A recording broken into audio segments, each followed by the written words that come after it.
Y'all used to hate on all of my moves, but now niggas on it. Y'all used to debate me on me and my views, but now niggas on it.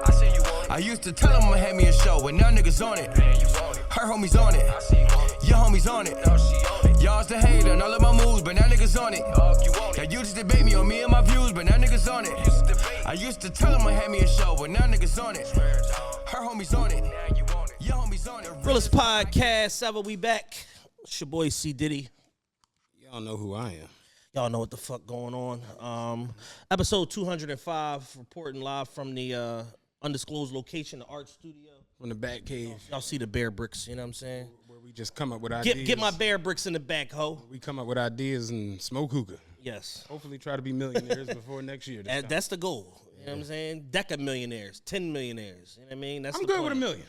I'm good with one. I need... You know in the words of Kanye, he said, you know why I hate single billionaires? Because then you like go to Taco Bell, you ain't a billionaire no more. Yeah, I mean, yeah. It's like if I buy a car, I'm not a millionaire. Not a millionaire no more. Yeah. You gonna get a richer, you cooked. I don't have richer dreams. Do you? No, I don't either. Yeah. I do. I was gonna say I need a 5980 Protect. The Protects is out apparently.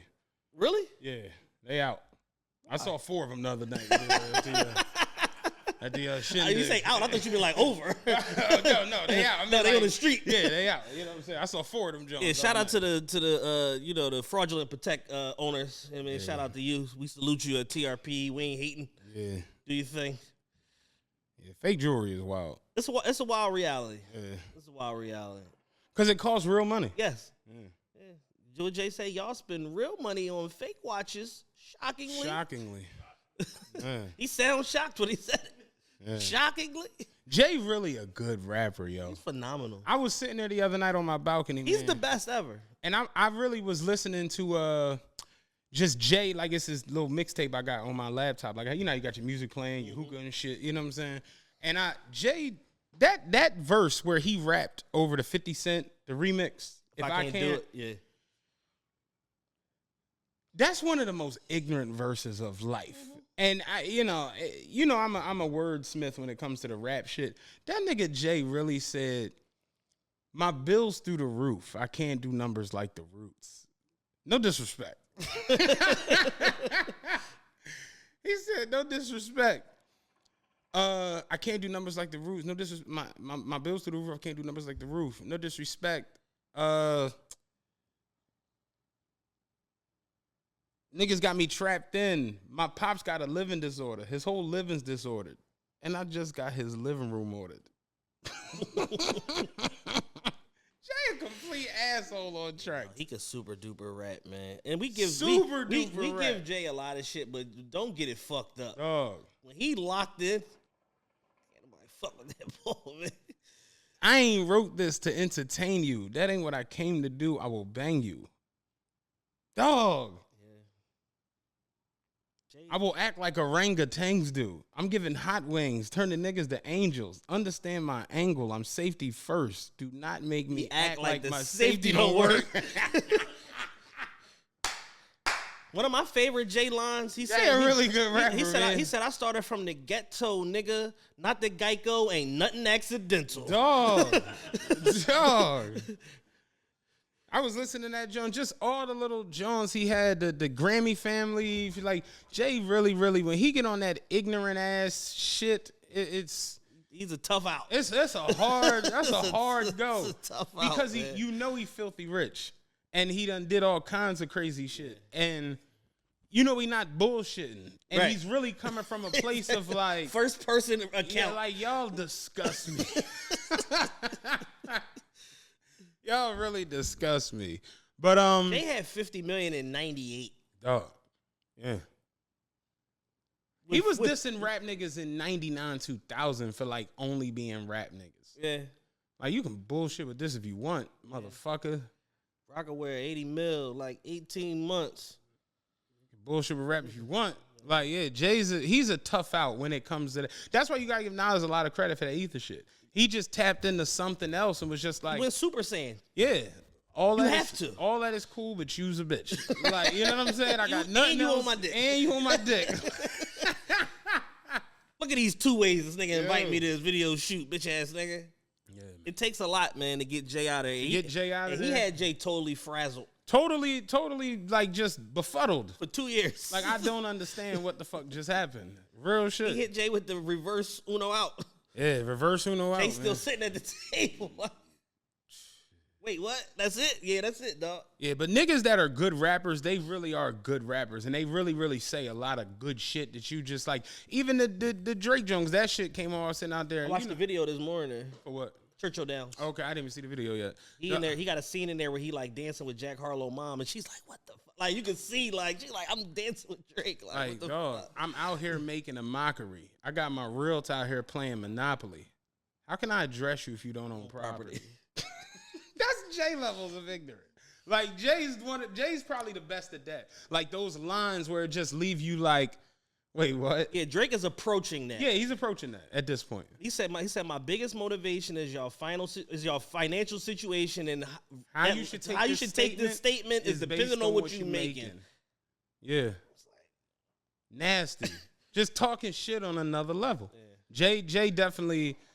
The shit talking, it's not even, and that's even when Pusha said on the interview, like, I forgot who was interviewing, but was like, yo, what makes you? Because he's like, I don't want to work with niggas. I don't want to work with none of them. Yeah, I hate them. And he's like, what makes you want to work with Jay-Z? And he was like, the realization that Jay can get on a record. I bring Jay in when I need something said that I can't say, and I'm like, Cause that's real. Cause Jay really gonna show up and say some shit that other rappers just can't say. Yes, he gonna put proverbial boot to ass of the entire rap game. Yeah. What do you say on the Meek Jones? What's your accountant's name with the hairpiece?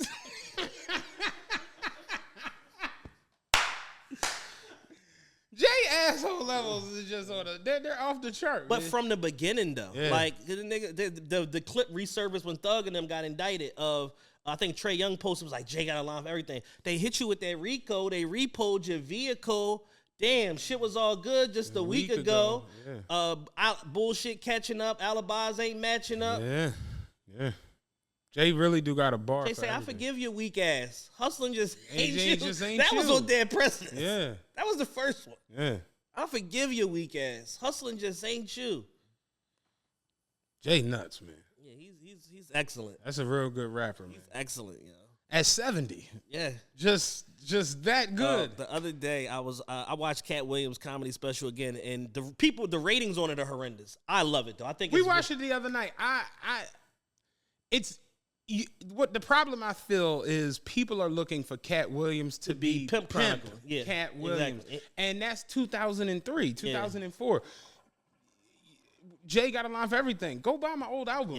Yeah. But Cat did one of our numbers, and I thought it was so funny. He was talking about Biden, and every time he referenced him, he kept changing the age, dog. He's like, Joe Biden is 97 years old. Very next line, Joe Biden is 99 years old. I liked it though. I liked it. I thought it was excellent, man, because it's political commentary. Like he was just spot on with like a lot of the stuff that he was saying, especially like the thing about the truth versus the lie. Like that whole angle, like that shit is genius level comedy. Yeah. But black people just like want what they want, and it's like, you know, they expect a certain level of slapstick from Cat, and it's just like he ain't really on that no more. When Chris Rock, his joint in AC, he said everybody's lying. The Democratic Party is lying. The Republican Party is lying. They all lying. Yep. CNN telling lies on the Democrats' behalf, and Fox News is lying on the Republicans' behalf. I don't believe shit. The only shit I believe on TV at this point is HGTV.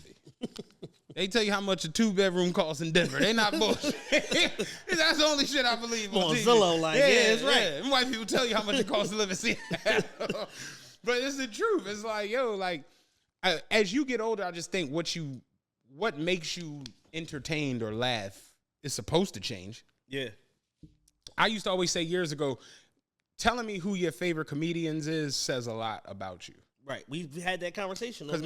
And from jump, like when we was young, people couldn't understand why I like Paul Mooney and Dick Gregory. I'm like, because they real. They talk real shit. And then once I got on to Patrice O'Neal, that was my guy. Chris Rock was always good, and I fucked with Dave Chappelle. So it was like, that's probably my joint. Like that. I never was really super duper into like the Arnez J you know, like that. Arnez was funny, but he was funny, but it wasn't. You didn't walk away from it with nothing. No, it just was. It was funny. just funny, and you him about pulling his pants up and walking like slapstick. That's what it is. It's like that. And Cat Williams used to dive around the stage and all that goofy ass shit sliding across the floor. To me, it's like that's funny, but it's not like, you know how funny you got to be to sit on a stool and keep motherfuckers sitting there for. Paul Mooney did a 5-hour set one time in Cali. Like, you know how fucking good you got to be. Dave Chappelle did a 12-hour set. That's what he said. Dave Chappelle beat my record. He said that on the Howard Stern show and shit. You know what I'm saying? And he was on there and he was like, I remember Howard Stern was like, you were around Richard Pryor. You were doing all this writing. Like, give us a crazy story or whatever. He was like, oh, I've had moments, man. Richard Pryor, he's like, I remember walking in the room and Richard Pryor had one of the greatest actresses in the fucking planet in there, and they was doing cocaine. And they were snorting cocaine off of the new Miles Davis album. And I remember walking in, and to fuck with him, I picked the album up and said, is this the new Miles album? And he was like, who was he in there with? He's like, I'm going to fuck y'all up with this. Dolly Parton. Dolly Parton. Yeah, Paul Mooney was silly as shit, man. But yeah, like, good comedy is just. Yeah, I had I spent Monday, Memorial Day, with my grandmother. I was over her house for like several hours, man. And, it just kind of really made me feel good. You get to get around them older people and talk and all this different stuff. And she's showing me, her pictures from Dubai and Mexico and, all her vacations and stuff. My grandmother's in Vegas right now. Shout out my grandma. She loves going to Vegas. She go there like 4 or 5 times a year or whatever. Old people, they Vegas is. Yeah, so we got to talking about comedians because we was talking about number one. I went to see Dave Chappelle on Sunday in Atlantic City. I'm gonna get into that, but we were talking about the Monique and DL Hughley situation, and my grandmother was saying how she went to go see Monique in Vegas a couple years ago, and she was like, "Listen."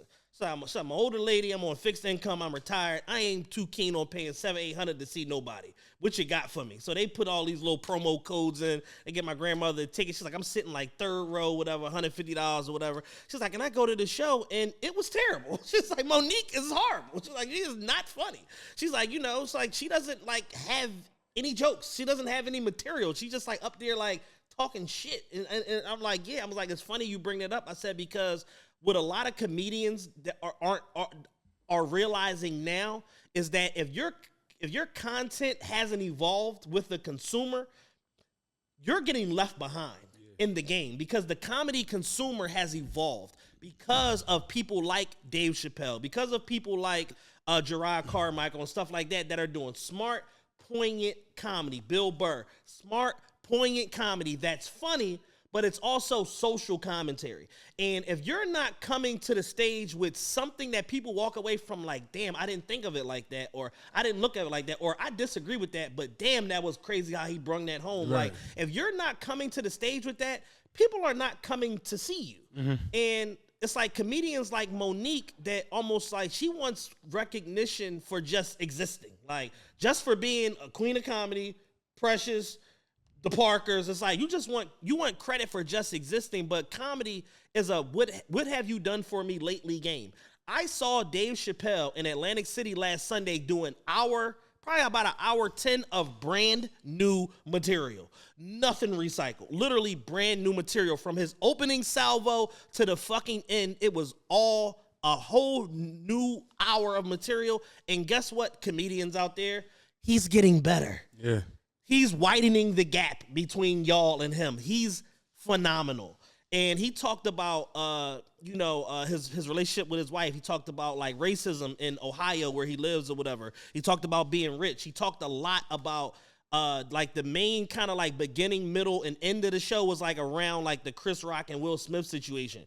And he was saying it from both sides, kind of like what we said on the Patreon, where it's like, yo, I'm Chris Rock and I'm Will Smith. He was like, I've been publicly flogged and embarrassed, and I'm also the guy that's one moment away from smacking the shit out of everybody. Mm-hmm. He's like, so I get all of it. He was like, he said, Chris Rock, what did he say? He said, Chris Rock did something that I wouldn't have done. He took his lick and just accept it. He said, I don't know what would have happened if Will Smith would have slapped me, but I know what wouldn't have happened. He wouldn't have enjoyed his evening. Yeah. He said, because I don't know if y'all saw when we tackled that nigga at the Hollywood Bowl, we fucked that nigga up. Yeah. He said, so it's one of them situations. He's like, where it's like, it's like Will Smith might have smacked me. He said, but he wouldn't have enjoyed his evening. It would have been rough. He's like, the most gangster shit Will did was go back and sit down and enjoy the rest of the show. Yeah. He's like, he laughing and shit. He was like, no, he would have been out of there. You know what I'm saying? He would have had a rough go at it. So, Dave Chappelle's comedy is just like, even the shit that, he's, like I said, he's doing on this tour and he's going in small rooms. He popped up at Black Thought Show on Friday, the Delirious Show at Punchline. And it's like those type of things where it's like motherfuckers that just really live and breathe this comedy shit and love it. And they got something to say and they got something poignant to say and they got something entertaining to say. So it's like, it's getting to a point where it's like the comedy game is almost like the NBA, where it's like the best of the best are so head and shoulders above everybody else. Yeah, I think at this point, Dave Chappelle, somebody like proposed this question to me the other day. At this point, do you think Dave Chappelle is like number one all time as far as black comics? I do. I think he's number one all time in terms of all comics. You think he's like past Richard Pryor? I like think the impact. The fact that he took on cancel culture and won, and that I swear to God, that's like the star, the feather in his cap. That's the joke I was saying the other day to my homie. I'm like, yo, Dave Chappelle really, really like. They tried to get him out of there and didn't get him out of there. He got bigger and made more money. Like in a cancel culture where motherfuckers is literally getting thrown to the wayside for anything. For accusations. For anything. No, fuck the whole that. I mean, like, motherfuckers do anything and we find out about it. He tweets some shit we don't like. Did you see the watermelon salad from Walmart the other day? Yes. The Juneteenth salad. It just motherfuckers is going crazy about any and everything. So it's the fact that Dave Chappelle ran up against that and won and literally doubled back, everything that we know about him leaving the show, turning down $50 million, just to come back and get 60 in a one shot from Netflix, and he might get another $150. He got more money because he's producing comedy specials for other comedians. He did his first one with Earthquake or whatever, which was phenomenal. Right. Like Earthquake is a bad motherfucker. Like in terms of that stage presence and having something to say, Earthquake is another one. That's a bad motherfucker. If y'all haven't checked him out, check him out. Somebody that's up and coming, Shantae Wayans, Marlon, Sean, and Keenan's niece. Good, very good comedian. She did the not Monique. I'm sorry. She did the Tiffany Haddish They Ready special, whatever. She had her own 20-minute special, whatever the case may be, on Netflix. She's very good. Like, there's a lot of good young comedians out there. If y'all haven't watched Gerard Carmichael's special, Rothaniel, watch it. Yeah, I watched it. That shit, it's an A+. Now, let me ask you this. The show was at the Hard Rock. It was at the Hard Rock. Was it ghetto like the Borgata when I went to Chris No, Rock? it was not ghetto. It was at the Attess Arena inside the Hard Rock. It's literally like, number one, if y'all haven't been to the Hard Rock in AC, holy shit. That's a Vegas, like, fucking Dominican Republic type property. You forget you in Atlantic City. They got 20 restaurants, 15 nightclubs, a 4,000-seat arena soon as you walk in the motherfucker. Like, you walk in, you go to the right, that's the Attess Arena. And it was a real arena. It's a real arena. The joint with we was risers. in was a room, and they had folding chairs. Bro, this shit was an arena. And the boy was like, we be having wrestling. Like, because, we put the ring right there. Like, bro, this shit was, the room was beautiful. I couldn't believe, like, because when I'm walking, I'm just like, all right, so I go through here. You go through reception or whatever. They scan your ticket, put your phone in the lockbox, John. You go through security. Then they got two different sides on both sides of the metal detectors where you can get concessions and all of that. They have the worst concessions staff in America. That shit was horrible. I waited in line for concessions for 45 minutes. And then I got to the front and they didn't have any food left, only drinks. So that was pretty awful. Oh, yeah, production. We got just enough popcorns. We got just enough chicken tenders. How much for all those nachos y'all didn't sell at the USC game last Saturday?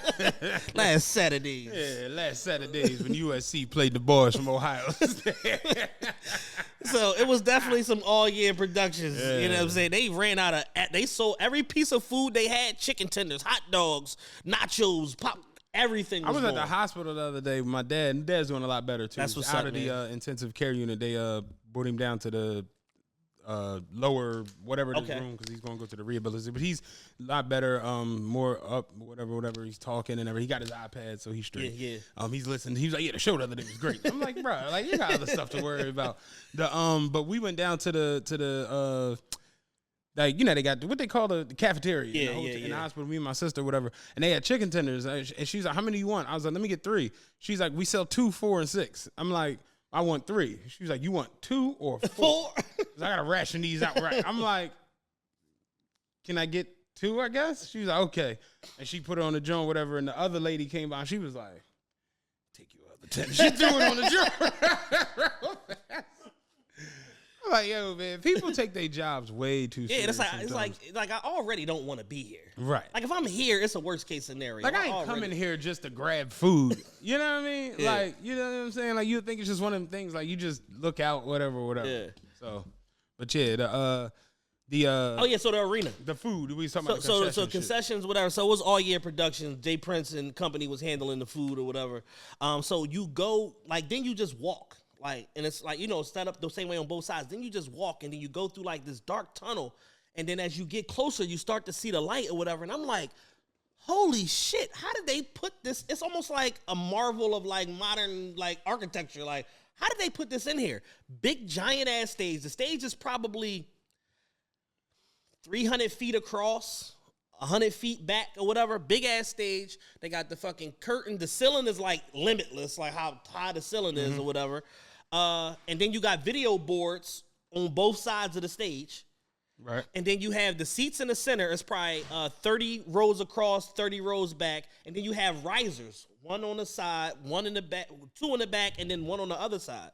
And like it's like a 4,000 seat arena that they got just sitting there right in the front of the Hard Rock. I'm like, holy shit. And Dave did I think 4 shows. He did 2 shows Saturday night, 2 shows Sunday night. And he sold the whole weekend out. Like the shit was crazy. So it's like, you know, he did about 16,000 tickets in Atlantic City during Memorial Day weekend. Jeez. Yeah. So he's in one spot. And I'm just like, well, damn. I had to think about it. I'm like going there and I'm like trying to calculate. I'm pocket watching. I'm trying to calculate the money. I'm like, damn, I wonder what Dave Chappelle charges to come somewhere and do like an hour of comedy. Like you probably can't even book Dave Chappelle. I'm like, but the thing is, when he's at a casino property, whatever he normally charges probably gets pushed up, because when you deal with casino properties, this is a little free game for y'all, people that's trying to break into the entertainment industry, whatever. When you deal with casino properties and when you deal with colleges, they don't give you your market rate. They give you what you ask for. Right.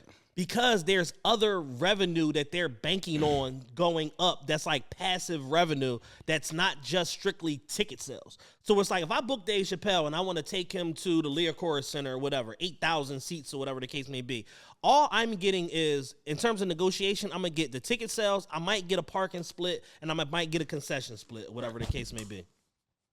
When you're dealing with a casino property, they're banking on more rooms getting booked. Mm-hmm. They're banking on more restaurant revenue. They're banking on more gambling. They're banking on sponsorship and all of that shit just because he's here for the weekend. Shit, the night Chris Rock was, there wasn't a seat empty at any table. To the point where motherfuckers like, oh, we going to another casino. Like, you do in the Borgata, there was not a seat. It don't matter. Yeah. I'm talking about the Keno. Right. Keno was locked up. We in here. Yeah, we had motherfuckers betting on everything. Because when you get people out and dressed and feeling good and looking good and all of that, they just want to have a good time. So now it's like, oh, I'm already out here. Let's keep the good times rolling. We left the arena and then went to one of the restaurants in there, whatever the case may be. Mm-hmm. You know what I'm saying? It wasn't even my restaurant of choice, but I'm just like, all right, the Asian joint is booked. I'm going to slide over here to the Italian restaurant. So it's like that sort of thing. So it's like, yo, it's so much additional trickle down from the fact of people coming to see the comedian, to where it's like, or the artist or whoever the fuck is in this arena, that is just, it just creates all of this additional revenue for, you know, for everybody involved. So yeah, so I was like, you know, I would imagine that Dave probably at least made probably $1 million like over the weekend, like four shows, averaging out $250 a piece, whatever, probably in the, you know, the fucking presidential Dubai suite or whatever the hell they got there. You know what I mean? So, you know, and it's like it was very what do you call it?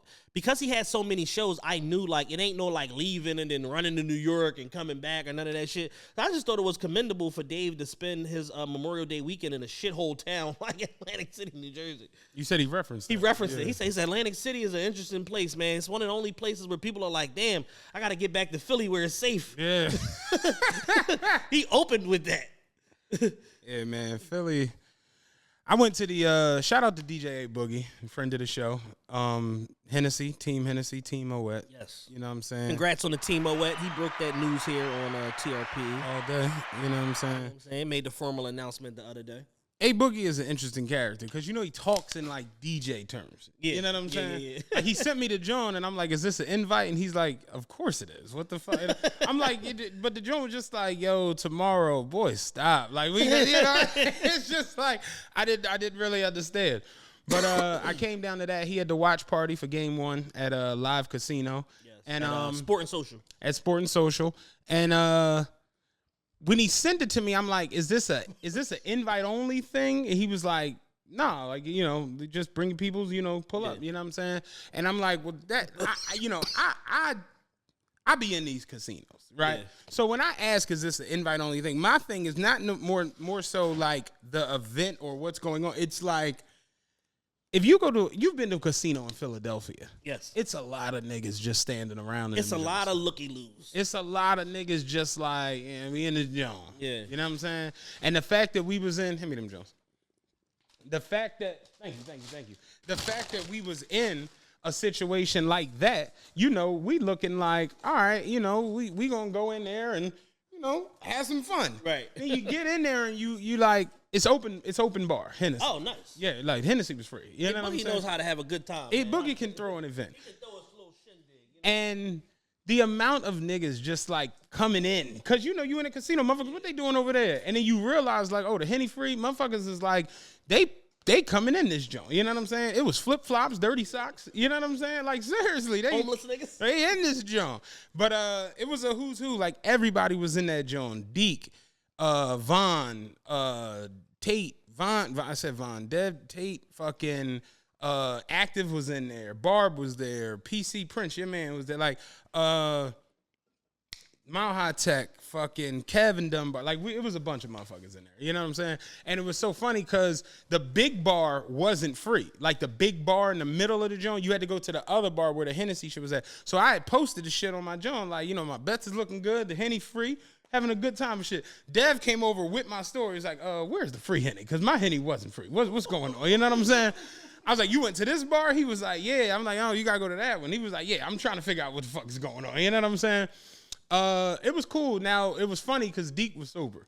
And sober Deke is interesting because we made jokes. We gave, you know, what was it, Saucy Deke? Saucy Deke is a headache, but sober Deke is a very interesting person because he's brilliant. You know what I'm saying? He's very smart. He's incredibly poignant. He's astute. He's very astute. Yes. Very astute. Perfect word. You know what I'm saying?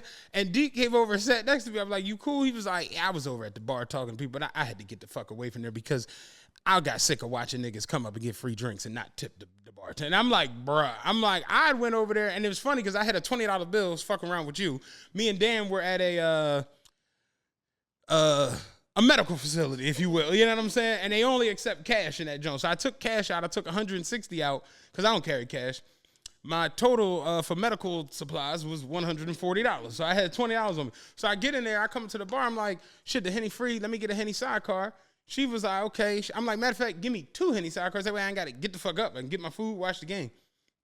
So she gave it to me. I gave her the girl a $20 bill. It was a $20 in my pocket. So the bull, random bull with a Gucci belt to the next to me. He was like, because he had emphasis, the shirt was tucked. So it was emphasis on the Gucci belt. So he was like, yo, big dog, that shit free. I'm like, yeah, I'm tipping the girl. He like, oh, damn, you did podcast rolling. I'm like, I was like, I don't think so. Niggas have no couth, man. I was like, I was just like, you know what I mean? Free, like, figure Henny sidecar in a casino, $20 to begin with. I'm like, I'm going to get 2 of them motherfuckers. Give her the 20, it's a tip. You know what I'm saying? But yeah, motherfuckers been there not tipping. You know what I'm saying? Being niggas. You know what I mean? But it was a all in all very, very fun time. Yeah, it's like if y'all not going to tip, now I just had a thought, right? If y'all not going to tip when the Henny is free, What are y'all doing when y'all gotta pay for the hitting? Just pay. Just a hit. Just a hit. I'm like 18. All right, cool. That's $17.97. Real shit. But all in all, it was a very good time. Shout out to everybody that was there. Yeah, my social battery was cooked the other day. I told y'all I was going. I told Matt and Kevin, like, yeah, I'm probably gonna come down there, whatever. It was about 7:00. I'm driving home. I was like, I'm not leaving out of this place tonight. Like, I was just totally cooked. I'm trying to get my collective ish together, start coming back outside again. But y'all are bugging. PSA Philadelphia, you can't go nowhere. Nowhere is off limits. Nowhere is safe. It's funny because walking into, the casinos is an interesting thing with Philadelphia because they have metal detectors. I, at this point, really don't like going into places that have metal detectors because now the outside world knows that I have been detected metally. You understand? And they know you ain't got the blicky. Like, you go to parks, you don't have that. You can just walk right in. You know what I'm saying? It's only fucking Sugar House and live shit in Philadelphia. We got to go through this. And, congregating in Philadelphia at this point it's a crapshoot. It's dangerous. You gambling. Yeah. Literally. And my biggest thing is this, and I've been saying this for about 10 years now. My biggest thing is that if the bullet is mine, if I did some fuck shit and a nigga come clap me for some shit I did, I don't care if it was 31 years ago. I'm cool with that. I have no energy for little man's bullet tearing my ass up. Like, I do not think that that's fair or equitable. That's some unreasonable diversity right there. I do not think that that's fair. The thing with it now is just the fact that people are dumping in the crowds. Yes. They're just letting it go at any given time with nothing. I'm letting it go. I don't care who They said last night, the situation happened on South Street. They said motherfuckers start dumping into a crowd 10 yards from the police. Yeah. Think about South Street. Think about the last time y'all been there. After 7 p.m., it's police everywhere. Sometimes after 3 p.m., it's police everywhere. They have their own police district. Shout out to AO. He got locked up in that joint one time, being stupid. They have their own police district for fucking rowdy, disorderly people, drunk motherfuckers, shit like that. Throw you in the drunk tank, stupid ass shit like that. You arguing with the cops. Come take this walk, stupid. Pay this $80 fine, shit like that. So to be in an area that's literally swarming with cops and be like, I gotta shoot this nigga, like, and whoever else. Apparently, it was a fight that started. Fight started, punches, whatever. And the wildest part is looking at the video is children. Like, it's little kids. There's no adults in this shit. It's children. And the fight started. Next thing you know, Bop, bop, bop, bop, bop. did you see the white lady on the news? No. She was like, I was getting in bed and all I heard was she was like, pop, pop, pop, pop, pop. Like, is that a gun? A lot of times, niggas lack self-awareness of where they are. Like, you know what I'm saying? And what's going on around them. All they know is, ain't nobody playing with me, I'm bust your ass. You know what I'm saying? Not realizing you are in one of the most historical and also racist neighborhood associations, you know what I'm saying, areas in the city of Philadelphia, quite possibly on the East Coast. Right. The Head House District don't play that shit. They were having trouble, like when I was in my promoter days and all that, getting bars open and stuff like that. Like, you mean to tell me I go buy a building and a liquor license, $500,000, and I gotta come negotiate with y'all if I can open or not? Suck my dick. Are you crazy? Right. But it's like that sort of thing where it's like, yo, these neighborhood associations are strong. Same thing over there, the Fairmount Neighborhood Association. They fucking fought tooth and nail with fucking Rivers about getting a Sugar House, rather, about getting a damn casino built. Like, they wasn't playing that shit. Like, that casino went from 4 stories down to 1. Right. Because that's how strong they was. And they delayed the shit for 4 years. We don't want, we know what type of attention this brings. And guess what y'all niggas did? Let everybody down, confirmed all of their biases. You know, I'm from Penrose. For years, they talked about putting a movie theater in the plaza. Mm-hmm. I remember. And people voted against it every fucking time because it was like, no. We don't want what's going on at Riverview to happen going on here. Exactly. We live across the street. We don't want this shit. And at this point, you almost can't even blame people. Yeah. It's like South Street is like Boys to Men rolling over in their grave. You understand? Sean Stockman is having a hard time reconciling this bullshit. This is not the Motown Philly we talked to. Like, y'all are tweaking out this joint. And it's just one of them. Like we spoke about it last week. It's the youth, that drill culture. That there go the ops. I saw a meme that was like floating around the other day. It was somebody was like, "Bitch is always talking about, yeah, I'm Philly is crazy. I'm gonna move to Atlanta where it's safe." We said, "Bitch, take your son with you. He the one doing all this shit." Yeah. Like y'all have raised we have collectively, not me and you, but when you add us all up, we have raised a generation of killers. I couldn't imagine raising a teenage son in the midst of this bullshit. They're all susceptible to the influence and the sway and these niggas is doing this. So now it's like if you hang around 5 killers, you bound to be the 6th one, like that sort of shit. They had a video online on one of them page. I don't even want to shout the page out because I'm not trying to bring no attention to the negativity, but they had a video on the fucking page, man, of this well-known young boy that ended up eventually getting locked up for 6 murders, him fighting somebody in an alley. And it was like a bigger kid. He was like a little small kid, whatever. And it's like a bigger kid, like, you know, they showing the video. I'm like, this is his villain origin story. From this day forward where he y'all forcing him to fight, number one. He clearly don't want to fight. Right. And that's another thing with the fucking blackmail rules of engagement. You can't be no bitch. Yeah. That sort of shit. You can't just say, I don't want to fight. Like, I'm not interested in this. This is some nonsense. I don't want to fight. I want to start a tech company. I want to go be an engineer. Yeah. I want to be a civil engineer. I don't want to deal with this bullshit. You got any more of them? All right. I don't want to fight. You know what I'm saying? Like, that's off the table. Right. Now you a bitch ass nigga and motherfuckers gonna harass you and bully you every day for the rest of your life. Mm-hmm. So now you gotta at least fight. Even if you get your ass kicked, you gotta fight. So now I gotta fight a fight that I don't want to fight. Y'all gonna fucking put me on camera, release the shit to the internet. I'm gonna come back and kill all you niggas. It's very simple. Like, you can't embarrass people in that manner.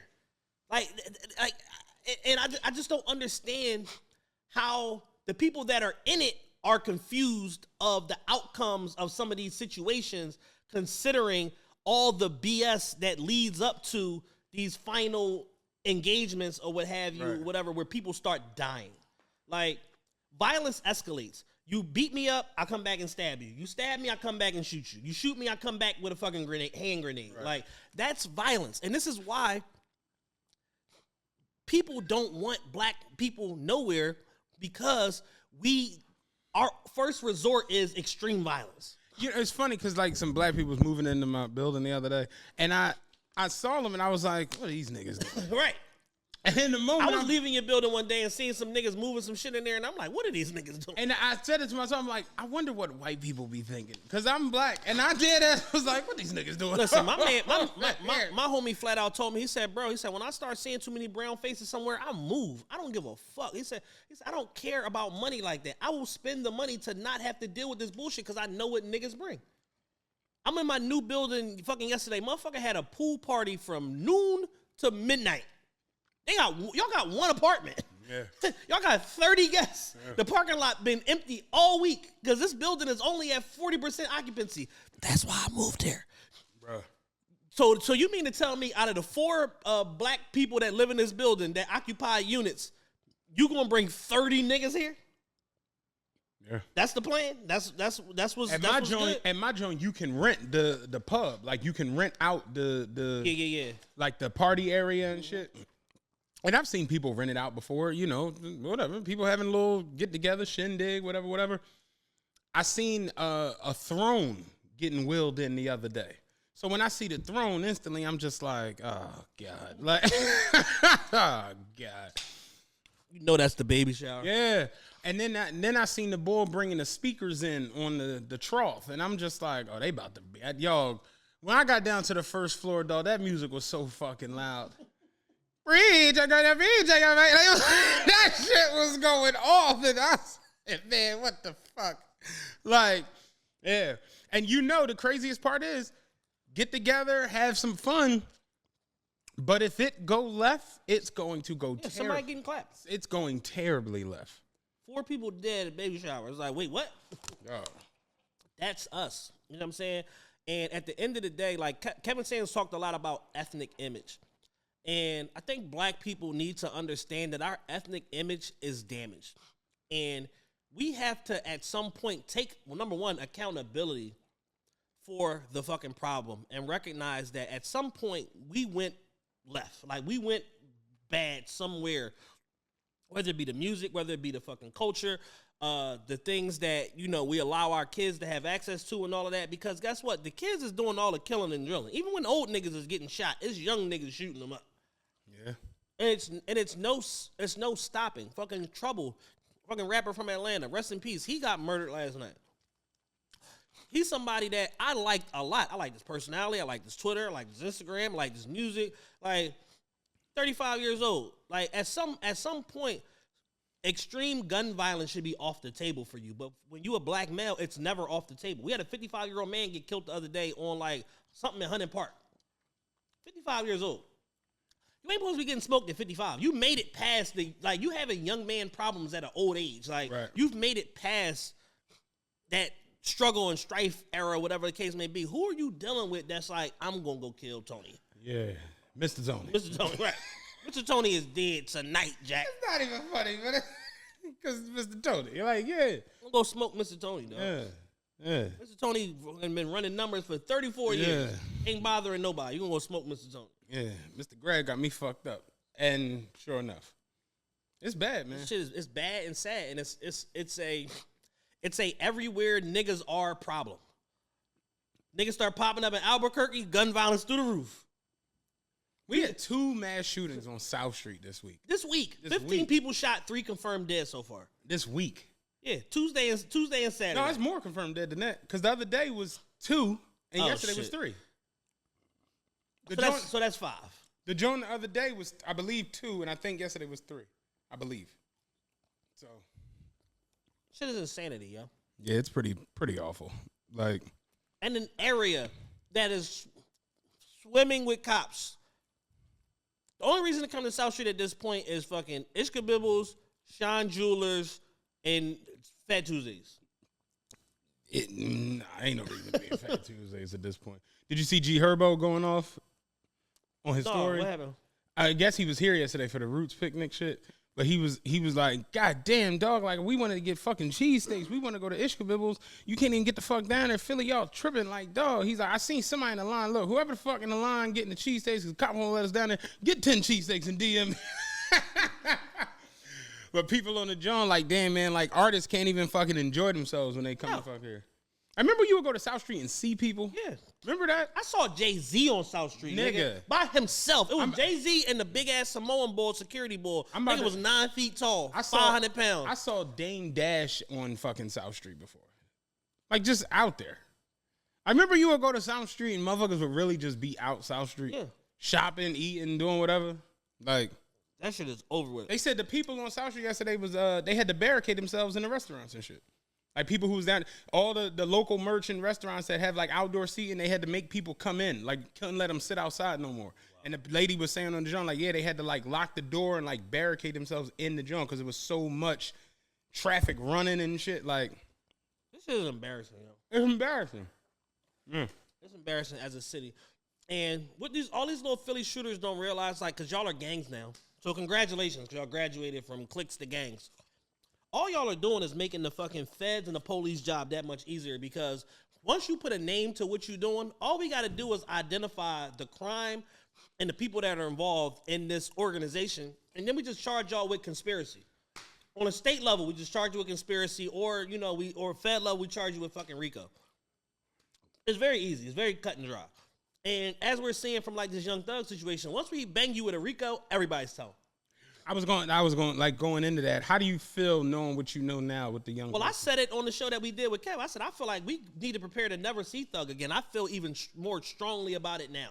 I can't believe how many people are taking proffers. Like, it to see an indictment come out, and you know what that brings. Yeah, it brings out the worst in everybody. I think it was 28 people listed in the indictment, and if you know what I know about federal convictions, you know that 80% of them come from testimony and informant. Yeah. So just looking at the numbers, if it's 28 of y'all by stats like analytics, but just going off of that, you figure 28, 26, 8, 14, 8, 16, 24. Yeah. Like going off of the numbers, 23 to 24 y'all out of the 28 is supposed to be telling. That's just the numbers. What's crazy is this, right? The state, Fulton County, did some unexpected shit. I thought that, most state and local governments are dumb as fuck. Like, they fuck up a lot. Right. So when I first seen this shit break and I seen Thug only had 2 counts, Gunna had 1, I'm like, oh, this is a cakewalk. Like, this is like nothing. But what they did was they almost rope-a-doped us into like this, and Thug too, into like this false sense of security where it's like, oh, it's only 2 charges, not knowing that they was going to come back, add 7 more charges, not knowing that they was going to fight tooth and nail to revoke his bail. Like, they're putting all the pieces on the chessboard to checkmate this nigga. Yeah. Because it's like, if you coming into an indictment knowing you got 8 proffers in already, it's game over. And that's the part I was getting at, where it's like 28 people listed in the indictment. To see people taking proffers that ain't even in the indictment. Like, oh, y'all got Jeffrey finally? Oh, man. Crazy. Yeah, that nigga told me he was going to kill my grandma 8 years ago. Yeah. I'm so glad y'all got this nigga off the streets. And they said that it's this journalist that works for Atlanta Journal-Constitution, I think his name's George Shahidi. He's doing an interview series with Vlad right now, and he's talking about the fact of, like, number one, he's like, I'm surprised at some of these names and charges that I'm seeing. And, just the way that, and he basically said that he spoke to the district attorney's office. They said that you could expect a RICO of this size to come out of our office at bare minimum once every 2 months going forward. Yeah. They said we are cleaning up the street gang problem that we have in Atlanta and Fulton County one by one. We are getting these niggas off the street. And when you see how they frying Thug to where it's like, yo, he had a 10-hour, you know how demoralizing it is? You have a 10-hour bail hearing and then they still come back and deny bail because all of your character witnesses, the 15-year-old kid that you helped in the community, Kevin Lyles comes, all this shit. You think like, I'm getting out of this motherfucker. I'm getting out on bail.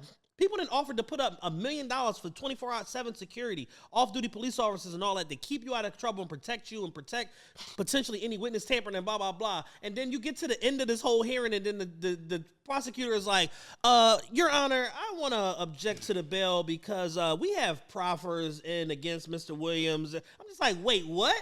He's like, people that are indicted and unindicted people that have offered up proffers against him, and they have said, let me read it properly, and I quote,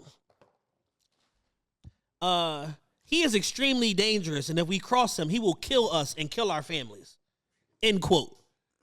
What do you do with that? Like, if you a motherfucker come into a courtroom, the judge don't know you, don't have no prior recollection of you, none of this shit. They just know you a rapper and you a fucking gang chief. And then they come in here saying that, yeah, he's extremely dangerous and he'll kill us and kill all our families. You are not getting out on bail, dog. Yeah. I don't care what your counts say. I don't care what the time like, you are not getting out on bail, dog. Like, we need to be preparing and reconciling as a culture to never see Young Thug again. Like, this is not like a Sean situation where he gonna go get sentenced to 10, do 9, whatever the case may be, come home at 39 years old, like, and run for government. This is not that. Like, this is you go do 40. Yeah, I was saying the other day. Hard time, too, state time. I guess I was being naive because I was on the tip, like, I feel like it's some schmurder shit. Like, he gonna sit for 7, 8, you know what I'm saying? Couple other motherfuckers, 7, 8. Gunna could probably slide past on like a time served. Yeah. But it's becoming more and more evident where it's just like the fucking this how slick Phony Willis, you a bad motherfucker, yo, and I underestimated you. She's slick, yo. She's slow. He hit Gunna with 1 count of conspiracy for affiliation and gang repping and blah, blah, blah, blah, blah. Then they came to court and was like, he's a shot caller for the guy. I was like, yo, what the fuck? Like, they are so slick. I don't know where this woman got her law degree from, who she worked for before she was a prosecutor. She a bad motherfucker, dog. She a bad motherfucker. She's not playing with these niggas. No. Oh, you think because you got the 1 count that, he's one of the shot callers. He's one of the 3 most important people apart. Well, who are the other ones? Right. And just little shit like we talked about with Kev, where you got people who were listed on charges in a prior case. That's just missing. Now you just not even in the indictment, but the charges that they hit you with, now they hit Gunna with. They upgraded his charges. Yeah, it just, it's a lot of shit. And it's one of them Jones where it's like, you know, even Young Thug's lawyer, he stepped in and was like, you know, the whole shit to Jay and Miko on trying not to use your lyrics as Jones. It's like, that's great, and that shouldn't be used against you. But him going on Twitter and adding YF and Lucci and saying, nigga, I'd have been killed you if I ain't like the way you took care of your mama. That's not a rap. Yak Gotti standing on YF and Lucci's car on Instagram and posting it and adding him, you pussy ass nigga, whatever the fuck he wrote. Like, that's that picture is in the indictment. You know? You know what I'm saying? Like, just little shit down to like the car rental. And you like, what, like, don't kill nobody in a car I rent. the guy George Shahidi was saying that there was this one guy named Ricardo something whose name he was expecting to see in connection with the murder of Damon Allen, whoever the guy was, the guy that was supposed to be the head of YFN or whatever like that. And his murder or whatever, like he was expecting to see this name, and he was like, I didn't. He said, but I saw Yak Gotti's name, like his legal name. He was like, he's like, this office knows way more than we think they know, and it's all because of witness tests. It's all because of proffers and witness testimony and people giving firsthand accounts. Like, no, I was there, I seen it. Like how do y'all know that this nigga rented a car, and then these niggas went and did whatever? How do you don't think that? You know it. No. You know it because everybody's telling. Yeah. This shit is fucked up. Thug is done. I'm trying to be optimistic. Anything that start with a 1, he should cop out. That's what we because it's state time. So if it's 10, 15, whatever, you do 50% of the time in the state, he should cop out. He should cop out and just take the time. He's cooked. If they offer him a dub, do you take it? I think his high end is a dub. So it ain't really no point. Like, you can't offer me what the worst case scenario is. We're gonna take the shit to the dough. Now they said that there's a direct conflict of interest with his attorney. Right, I saw that. Because he has somebody that's locked up for a murder that's potentially trying to appeal the murder. And Brian Steele is his attorney too. So if Brian Steele takes this appellate case for the murder, and this person is also an indicted co-conspirator, it cooks him from being able to represent Thug, because there's no fair way for him to represent both of them, because there could be elements of cooperation on either one of their half against the other one. Like, Thug could corroborate the murder that Dude did, or Dude could corroborate the shit that Thug is indicted for, so Brian still has an attorney-client conflict of interest. He can't represent both of them. Right. So now it's basically like, oh yeah, dog, you can't appeal your murder because I gotta fight this shit. So just sit in jail. Like, but there's time limits attached to all of this shit because you know what I'm saying? It's just that might turn into another proffer. Yep. It's crazy. Yep. It's bad. Yeah, man. Them judicial clamps, man. When they start clamping. Fonnie Willis, you a bad motherfucker. I don't necessarily agree with your tactics, but goddamn, you good because you pulled a rope of dope on everybody. We did not expect you to come with guns blazing like this. She a bad motherfucker, man. And the thing is, because she's the district attorney, she ain't got to come to court at all. She ain't got to do a day in court. Just send your ADAs, whatever the case may be. She a bad motherfucker, man. Like, she a bad motherfucker, yo. I had no idea the depths of the shit that Thug was getting into. It's like, you hear whispers. You hear like, oh, no, Thug the real deal. He a real street nigga. But to, like, the evidence is overwhelming. Pretty bad. It's pretty bad. Yeah. And we haven't even gotten to trial yet. No. These are all pretrial hearings, by the way. Like, these are all pretrial. Like, when your pretrial hearings are like, you going to jail for a long time. Yeah, I guess I'm just trying to be optimistic because I like Thug. I love Thug. I think he's... And, you know, I'm just trying to hope for the best. You know, I think it's a situation where, like Dame Dash said, you could be a good guy or you could be a bad guy. But sometimes the good guy looks like a bad guy to the guy whose asses he's kicking. So it's like he's not out here for all intents and purposes of what we know what he's charged with. He's not raining terror on the community at large. He's raining terror on niggas that he got problems with that would do the same thing to him if they had the upper hand. Right. So it's like I can't really like fault him for like, pushing the line on other gang niggas. You know what I'm saying? Whatever those problems may be.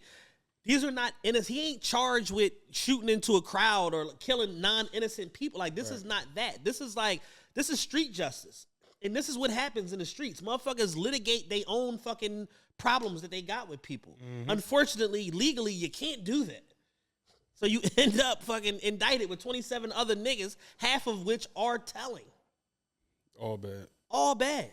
Yak Gotti is charged with a murder. He just got out from the feds for 4 years for a fucking pistol, for 2 pistols for some shit. Him and Lil Duke was about to go do a drive-by of some niggas that beat up Lil Duke at a party. These niggas had a fucking AR and like a FN. Got busted on the way to go do a drill.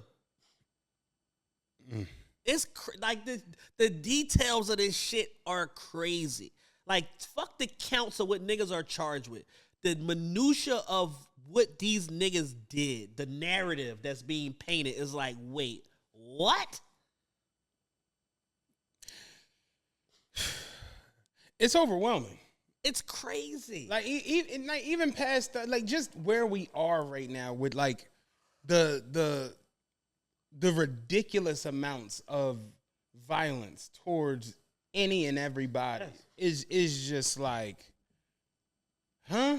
We taking it straight to the blickies every time. And my thing is like, I guess this is me just thinking far out or whatever, but you know how you and me sat and came up with the podcast idea, right? And then you was like, okay, no, we need to scale this, we need to do this, we need to whoop, whoop, whoop, whoop, whoop, whoop. Bring Dan on board. We got our situation set up the right way. Cool. We're scaling the business. Me, you, and Dan sat the other day. Shout out to Jules and bringing him. We sat the other day and came up with another business idea. It is just like, how do this not be the goings ons for people? Like what you said last week. Like at this point, if you're with an iPhone, that whole product of my environment or the situation I'm raising, that shit is like out the fucking It's out the window. You're making excuses for yourself. So I look at it like Noriega said it best. The situation where he's like, I watched a multi-million dollar deal fall down and the guys lost money on the shit and then they went on vacation with the people. And he's like, I go back to Left Rack and it's like these niggas is shooting each other over crack. And yesterday we was watching, I told you my favorite new documentary series is The Foods That Built America. We watched the joint on pizza yesterday. So, yeah, we're eating pizza, right? Did you know that pizza wasn't like in America before 1950? I've heard that before. Like people didn't even know what pizza really was because pizza, it's funny looking back, pizza was like poor man's food in Italy. Because if you're doing okay, you eat spaghetti and meatballs and rigatoni and all. Like pizza is like you got nothing else, so you just lay out some dough and throw some cheese on it and throw it in the oven. So the two brothers started Pizza Hut in 1958 in Wichita, Kansas. They started Pizza Hut. And they didn't even know what they were. Basically, they fucked up the pizza. Like on some, like it was too thin. It was a thin crust. A lot of people don't know that Pizza Hut started with, they didn't have the pan pizza. They did that later on. So what happened was they did the thin crust pizza. It worked in Wichita, Kansas. The brother was like, yo, we need to expand. We need to make 4 more stores. They wound up having 5 locations all within that area or whatever. Then they started franchising. They were a year in and started franchising. After the second year, they had 45 stores across the Midwest, going into the South and going west. Then they started franchising more up to the East. So they wound up having 200 stores, and they was like, they were all doing pretty good except for the ones up here, the Northeast, because when the Italians migrated into America, Ellis Island and shit. What's this bullshit? They came to New York, New Jersey, Pennsylvania, all up top. So the Pizza Huts, the Italians didn't eat that shit because they like, that shit is an insult. But in Kansas, they like, man, they do new shit called pizza. This shit is amazing. Great shit ever. This shit is amazing. So point I'm getting to is at the same time they were doing that, the two brothers bought Dominick's, which wound up becoming Domino's. So the two brothers bought that. The brother basically dropped out of school, got his fucking brother to come in with him on some like, yo, let's buy this fucking pizza place, we can run it up, And he like, all right, I fuck with it, but I ain't really feeling it. They basically started Domino's with $900, right? Started the Domino's shit. Their whole thing was they basically had too many orders coming into their little store. So the line was long as fuck. And the brother was like, we got to do something to handle this fucking line. Because it's like, we're, you know what I'm saying? This is just too much. And he was like, shit, we need to like take the pizza to the people. And they started delivery. And before that, you know, delivery wasn't really a thing in as far as like food. It was like getting your milk delivered and shit like that. They started. And I'm sitting there watching this shit like, how the fuck you just start delivery? Like that shit just wasn't, like how we just got delivery, like that shit just wasn't a thing. So the long story short, the two brothers started Pizza Hut. They were the largest chain in the country as far as pizza. Domino's was scaling up. They weren't far away. They were like close to which it all happened like in that little area or whatever. So long story short, the brothers for Domino's started beefing because the brother was like, man, this shit ain't going right. This shit gonna be a failure. We tripping, da-da-da-da. The brother was like, I want out. So the other brother, because their cash flow was fucked up, he was like, he had a VW Beetle, a Volkswagen Beetle. The brother was like, give me the car. That was the car they was using for delivery. Give me the car and cash me out. Give me the car. The brother was like, all right, you can take the car, but give me your share of the business, like your half. He was like, fine, cool, and took the car and slid. So the brothers One of the worst deals of all time. Dog, the brothers from Pizza Hut came to the guy who owned Domino's and was like, we see what you're doing. You got a good thing here, but you don't really know what you're doing. You know, whoop-de whoop whoop whoop. We want the controlling stake of your joint. Like based on something like, we're gonna buy you out, take over the shit, whoop-de whoop whoop whoop. They offered him what was the equivalent of $13 million in 1964. And he turned it down. And they had the meeting, and the brothers was like, he was like, it's my baby. And the oldest brother from Pizza was like, I respect it, man. Like, I wouldn't sell it either. You know what I'm saying? But we had to see if we can get it from you. But you know we're going to never stop coming from you. And he's like, oh, likewise, I assure you would. And it's like, these motherfuckers wound up having a war that still goes on today. Yes. And, like, told each other that shit. And no one died. No one got in any violence. No, it's just like, all right, well, cool. Marketing war. Yeah. And it's crazy because the brother took sole ownership of Domino's, and they were going to cash him out for $13 million in 1964, and he turned it down. And in 1991, he sold 93% of Domino's for $1.2 billion. Stayed the course. 13 million. Stayed the course and became a billionaire. He owned the Detroit Tigers, all that shit. You know what I'm saying? And the people in the documentary was like, his brother, their relationship, of course, got estranged. Yeah, of course. But he basically gave up his stake for a VW Beetle, and if he would have kept that stake, it would have been worth close to $750 million. And the boy in the documentary was like, I hope that car ran for a long time. But it's crazy because these motherfuckers, Pizza Hut and Domino's, have been at war with each other since the 60s. Yeah, and nobody died. No one's died. They said now Domino's became the #1 pizza chain as far as money made. But Pizza Hut is still the largest as far as restaurants. Got it. Pizza Hut has 19,000 worldwide, and Domino's has 17,500 worldwide. Like, these 4 fucking white boys spawned 40,000 locations and $18 billion of revenue, and been at war since the 60s. Everybody's still alive, and everybody's rich and filthy rich. They showed the boy at the funeral when his wife died. The boy who owned Domino's, the Pizza Hut brothers was at the funeral. Right. Came to show our condolences, man. And like, that shit crazy. And it's my just pizza brother. Yeah. Like that shit, but that's the shit Nori was talking about, where it's like, we don't die behind this shit because you know why? There's gonna be more deals. Like, think about the boy who owned Domino's, owned the Tigers. Like, I'm not just a pizza baron. Right. I own a Major League Baseball team. You know what I'm saying? When owning a Major League Baseball team was a big deal. Dog. Like, he owned a franchise. He owns a bunch of other shit. And they were showing the Pizza Hut motherfuckers all the shit they own and they've did. And it's just, it's crazy. It's just how different the lifestyles are where you go around and a motherfucker's really ready to kill you off of a post. Yes. A post. Man, nigga said I ain't cut like that. Kill this nigga whole family. Whereas Pizza Hut and Domino's started the whole war shit on commercials, where they were showing how Pizza Hut would have commercials where they knock the Domino's shit off the table. Exactly. The Noid and all that shit. That shit gets you killed in the urban community. Yeah. No, nigga, diss me on the ground. I can't go for that. That shit nuts. No, I'm gonna kill that nigga Stanley. Then the other joint I watched was real good about the chips, potato chips. Okay. The boy Herman Lay, who started Lay's, Yeah. he merged with the boy who started Fritos. This motherfucker, he basically created this shit in his parents had a like a little cooking shop, like a little food hut and shit.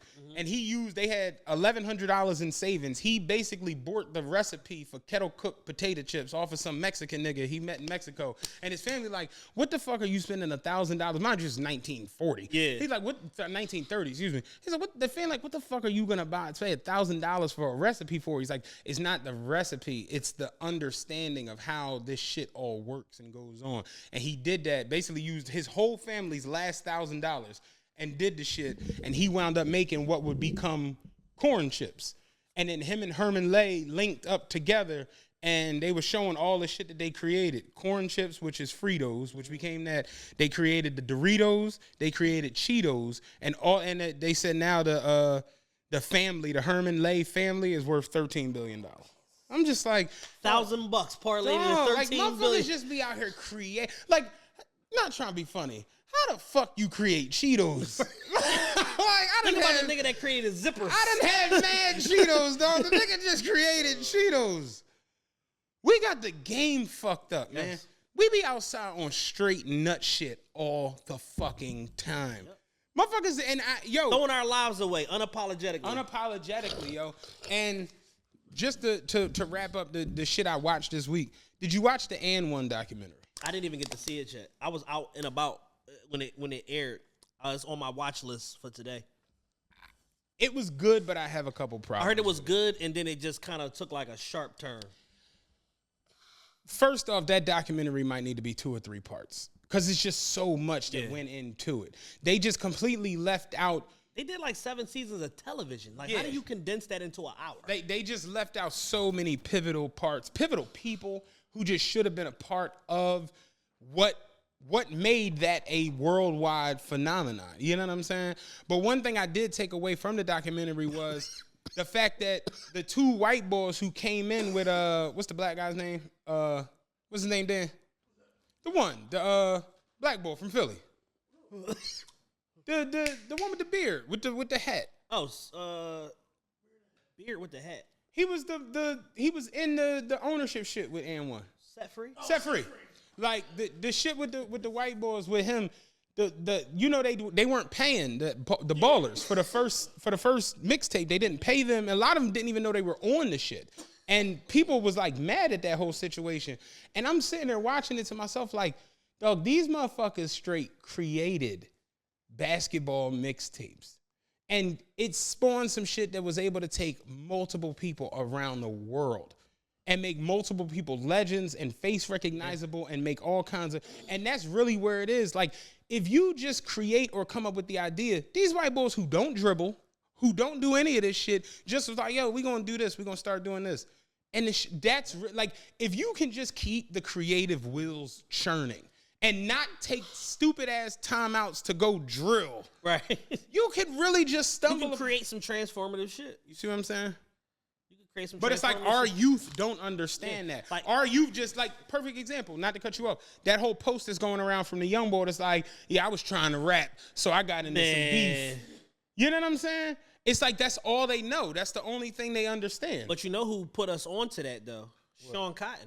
Yeah. Put us onto that last year when he did the show. He was like, he's like, you got rappers out here that don't have nothing going on, that's jumping in the street creating beef so that they got content to rap about and end up getting killed. This is the whole post. It was a Reddit post from Philly Scoreboard. What's the thorough way? This is the title. What's the thorough way to tell my ops that I don't want to beef no more and that they're scaring me? Dan is about to damn. Scaring me is crazy. They're scaring me. Question mark. So this is the body of the message. So I hopped in some beef last year because I was trying to rap, but didn't realize, but I didn't have no ops. So I just started dissing this fat boy and his clique that lived down the block because I thought they were pussy. All was good until they started taking that shit serious. Last night they sent me pictures of themselves holding firearms and I damn near threw up. How do I tell How do I tell them I'm sorry and I'll do anything to get out of the beef while also sounding thorough? Because again, I'm trying to rap. I can't have that shit on my name. I need to leave this beef, but I need to do it with honor. Or should I leave an anonymous tip and get them up out of here? They have illegal firearms and all after my OG told me it's not ratting if it's anonymous. Excuse me? Excuse me. Like, the beginning to end, all of this is wrong. The subject, verb, and the predicate, it's all wrong, man. This is ridiculous. And it's like, this is our youth. They want to be known for being gangsters and for killing shit. When all the real gangsters I know, the niggas I know that hide in your bushes or dress up like homeless people and wait on your block for you to come home and all of that, they don't want no recognition for that. It's just their life is what they do. Their reputation precedes them. Oh, you know that so-and-so, man, yeah, nah, that nigga shot so-and-so up. It's one of them things. But, yeah. Oh, I need to leave. Like, okay, cool, that's great. Thanks for telling me. I need to get up out of here. But it's like y'all on the internet admitting to being party to and having knowledge of crimes that carry no statute of limitations. Yeah. Murder. They come get you for a murder 5,000 years later. Yeah. They come dig your ass up. Come stand trial for this murder, nigga. Like murder. You know what I'm saying? That shit, it's no statute. When they say life, they mean life, nigga. You gonna die in here. You better find you a purpose. You better go fucking teach you a class. Go get in the motherfucking wood shop, whatever. You better learn how to cut hair. You better go find you a trade, nigga. You gonna be here. Say on Rush Hour 3, he said it's over for you, man. You going to jail and you 75. You know what it's like for old men in jail? They make you work in the library. They call you pops. Your friend gonna be a mouse. Your best friend gonna be a mouse. Yeah, man, real shit.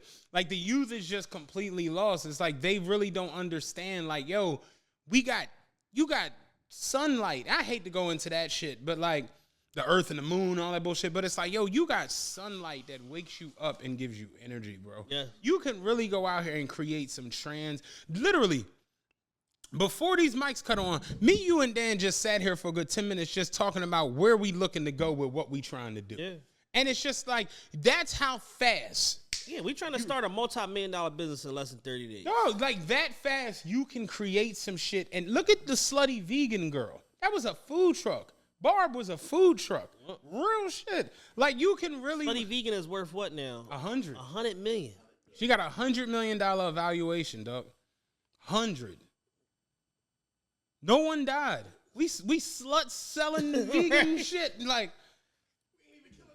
dog, ain't even killing no animals. Oh, I got another business idea for us too for Miami. I realized we'll do that. Void in the market. No, and honestly, my whole mentality is just everything I watch now. I kind of watch it with that eye or that thought process behind it, where it's like, who made this? How do you get into this? How did this become a national thing? How did this become a global thing? How did this go public? How did you? Hookahs. Right. Me and you had the conversation the other day where it's just like, dog, like something that he came home and figured out was just like, shit, people like smoking hookah. All right, let me get into this. Now it's a real live thing where now you have real live business. He's the distro. Dog. And it's just, you really could create some shit that's just like, and we ain't even talking about transformative stuff, because she should have been around forever. Yeah. Truck's been around forever. Podcasting is around, like, but you could really just create things and reap the benefits from it. So to look up and see people where it's like, y'all out fighting and shooting up fucking neighborhoods for nothing. Literally nothing. Your mother don't even own this house that you live in. You got the block tatted on you. Y'all collectively as a family don't own nothing around this motherfucker. The Puerto Rican family that owned the bodega got more stake and claim to the neighborhood than y'all do, and they ain't shooting up nothing.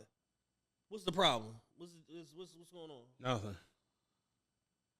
Nothing. Like, we've normalized our dysfunction. We celebrate. I saw a clip yesterday on Twitter from the Fresh and Fit niggas, and normally I don't listen to them or whatever. They're like weird to me. They're strange. But the bull, the Myron, the whatever one looks like, he's like Egyptian. Yeah, he's Sudanese. Okay, yeah, we're close. Yeah. You know what I'm saying?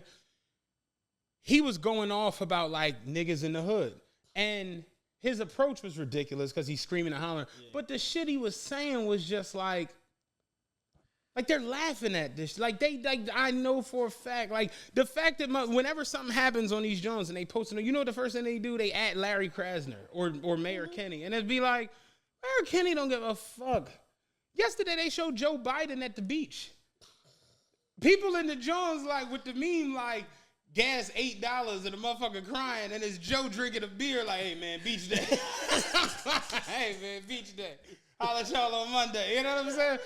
It's like they don't really care about your inner city problems and what, like they really don't, dog. No. And it's like it's kind of just like a on y'all, on us. Yeah, no, thing. It's on you to pull yourself up out of your circumstance. Yeah, like exactly, and leave. Like if you somewhere where there's a bunch of bullshit going on and you don't want to be a part of that shit, leave.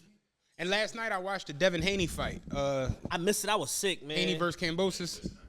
Yeah, it was a boring ass fight. It's funny because I told my man in that event, he hit me, he was like, yo, who you think gonna win between, he was like, you was spot on about the Javante fight. Who you think gonna win between Haney and Kambosos? I'm like, well, honestly, like, it's a pick'em fight. I was like, but here's the thing, ain't neither one of them knocking nothing out. So they just gonna rumble for 12 rounds. Like, crazy part is they both got knockouts, but I just kind of was just like, I don't see Haney letting him get close enough for Kambosos to land the big shot. Big for a lightweight. He's a taller, lankier motherfucker. But it was funny. Lil had a real good tweet. He was like, all right, this fight boring. Somebody got to shoot in the air or something in the ground. Like, this shit boring me. But niggas was at the tank fight rumbling in the crowd. Yeah. You got 4 fights. That's how it be, though. Them boxing crowds be ridiculous. But and them niggas was in Baltimore. The fight was in Australia. Yeah. And they had one of the second largest crowd in boxing history. 50,000. Yeah, 50,000 pulled up for that jump. And it was funny because the undercard was a dude from there, from Australia, fighting a guy from the Philippines. And I was saying it to Lee. I'm like, yo, man, like, you got to respect the motherfucker getting out of the Philippines. And she was like, what you mean? I'm like, dog, like the Philippines. They don't produce nothing. It's fucked up over there. Like, it's the Philippines. I'm like, I'm having a tough time getting out of Philly. That motherfucker got out of the Philippines. Like, seriously, people come from fucked up third world countries. Dog. And they just, look at Manny Pacquiao. Manny Pacquiao won 30 fights and they was like, you should be president. Like, you the only glimmer of hope we got. Like, real shit. We got the rice fields, and then we got you, nigga. That's it. You should be president, dog. Yeah. You should be fucking president. That's how real it is from these other places. And people be like, not understanding why these countries back the fighters the way they do. And they be like, because they have nothing else. Yeah, they niggas is national treasures. Nothing. Kambosos got a standing ovation walking out of the arena yesterday, shaking hands. He lost. Nigga bring you to the joint and lose at the fucking Blue Moon or what was the old Blue Horizon? Blue Horizon. Niggas might clap you. Niggas out, man. Niggas ain't even hanging around. Like real shit. Bet my rent on you, bitch ass. I bet my rent on you, bitch ass nigga. Bah, bah, bah. Yo. But the getting out of where your circumstances, people will make it seem like it's impossible to be done. I watch people make it out of the Philippines. I watch people make it out of Sri Lanka. I watch people make it out of these African nations. And just, you put your mind to it, you can make it out of whatever circumstances you got. Yeah. And y'all need to not be so willing to just pick up a gun and do stupid ass shit just for the sake of the internet. Because now you got a situation like him where you're like, man, this shit is getting crazy. I was trying to make some music. Now, I thought they was bitches. Little did I know, them niggas pulled up. I thought they was bitches. It's crazy as shit. I'm a bitch. Turns out I'm the bitch. Turns out I'm the bitch in this. Talk about a plot twist. Yo, what's a thorough way to get out of this? Any suggestions?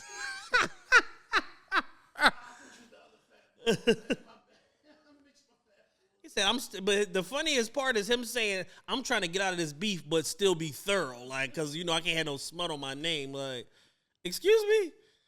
Like, you turning down. Like, niggas turning down the beef, man.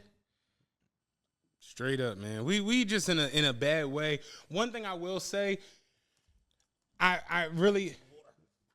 There's a water right there. Oh, shit. But yeah, man, one thing I'm appreciative of is just the goings-ons we have. You know what I'm saying? Like, you got to be able to acknowledge that sometimes. Like, acknowledge the people in your life. Acknowledge the opportunities. And that's a bigger part. I think that's a bigger issue. Where it's like, we kind of always got opportunities for each other. You know what I'm saying? Where it's like, you make money off of this, you make money off of this, you make money off of that. You know, it's opportunities to where it's like, yo, y'all want to do this? Yo, y'all want, no, we going to do this. We can do, it just, and you'll stop a motherfucker. Yeah, like, yo, don't, like, you, like, I've told Jules, yo, don't do that. Like, you know, like, that ain't the move. You have to, though. Because it's easy to be a victim of, like, being impulsive and being emotional in the moment and just do some stupid shit. And then you'll be looking at, like, I spent how much? Yeah. Like, it's bad. Yeah. Not even spent. I did some dumb shit. Now I'm jeopardizing this or that. And, you know, I personally, at this point, I'm lost as to how to get through to the, like, you know, you look at situations like, shout out Carl. Like, Carl is committed. But it's just like, you know, like one thing that annoys me is like when something happens on Twitter, they'll at him. Damn, you need to do something, Pastor Carl. It's just like, do what? Like, bro, these niggas are lost. I'm working hard over here. Y'all lucky I'm even talking to these niggas. BF is like, man, look, I'm going to incite riots in South Carolina. Y'all got this shit. You know what I'm saying? Yeah, I'm gonna pick a small market, small town, tie it down. Y'all got this shit. And that it's just, I am at a loss of just how, because it's not trying to be funny, like, and I don't know where y'all view it or how y'all view it.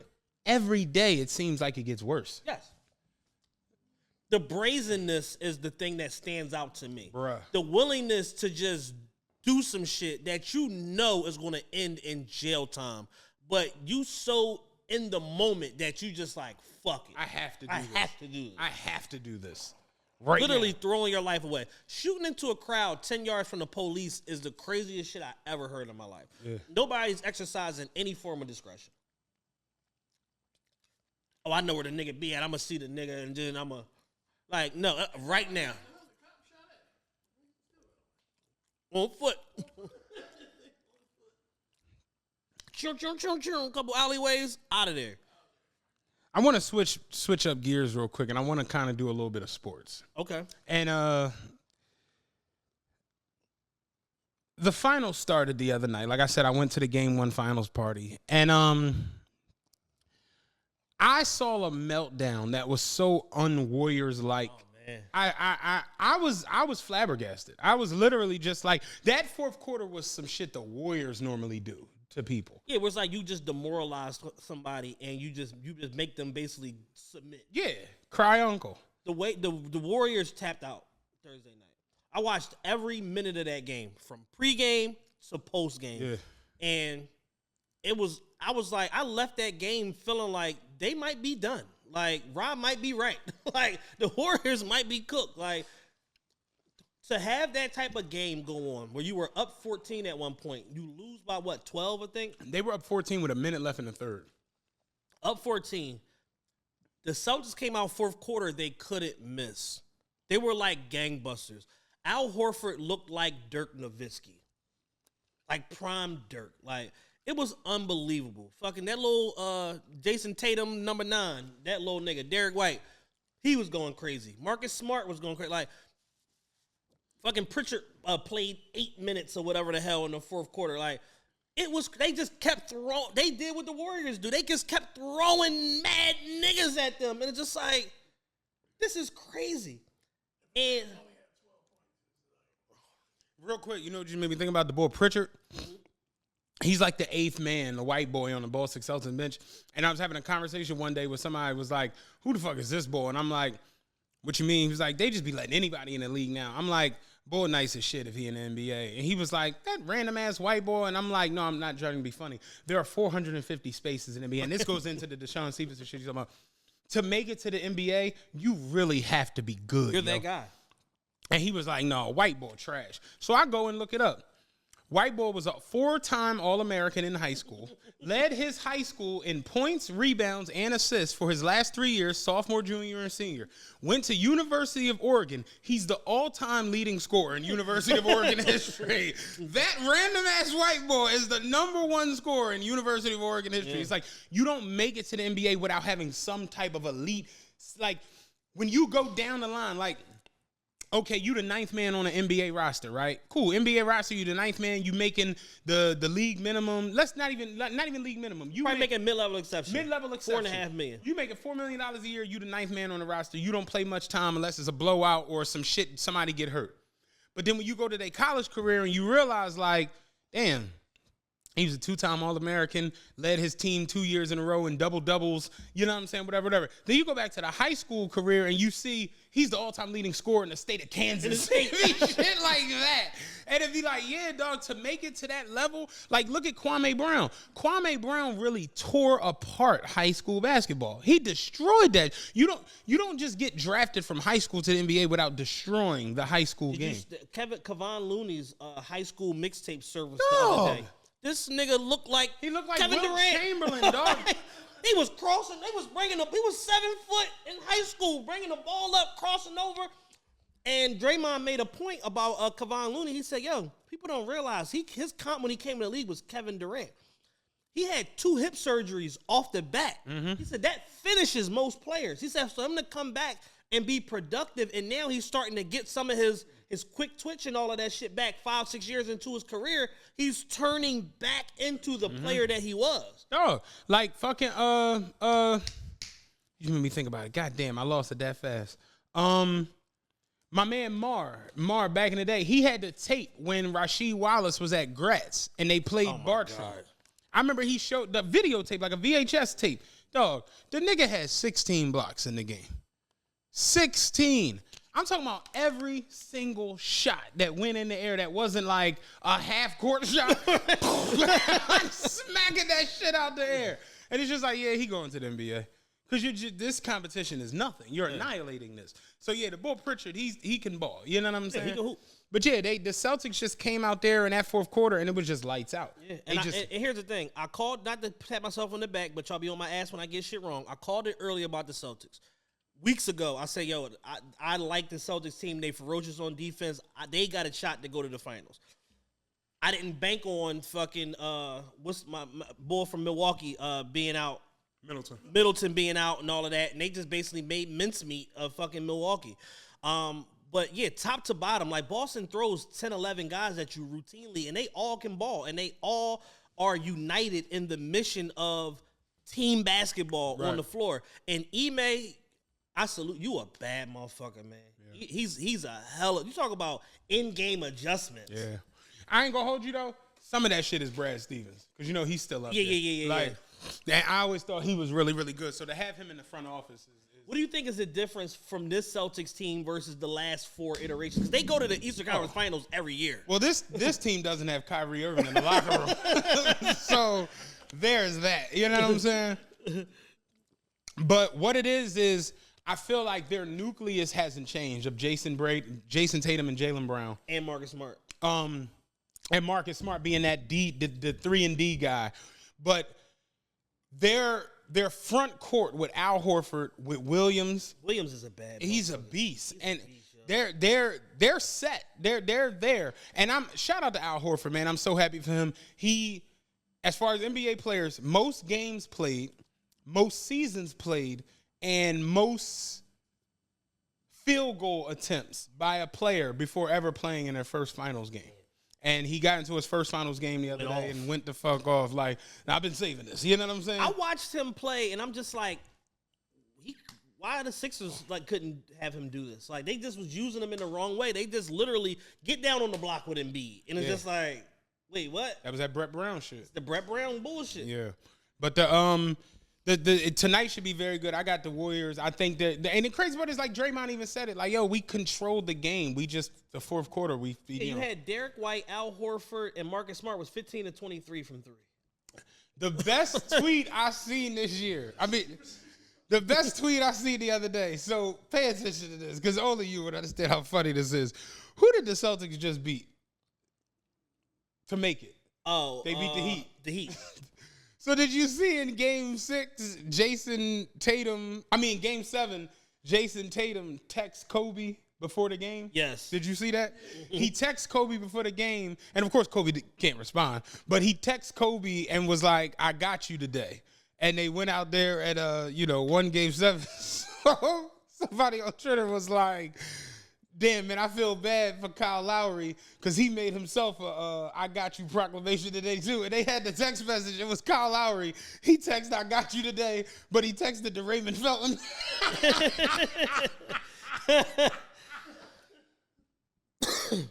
I got you today. So Raymond Felton.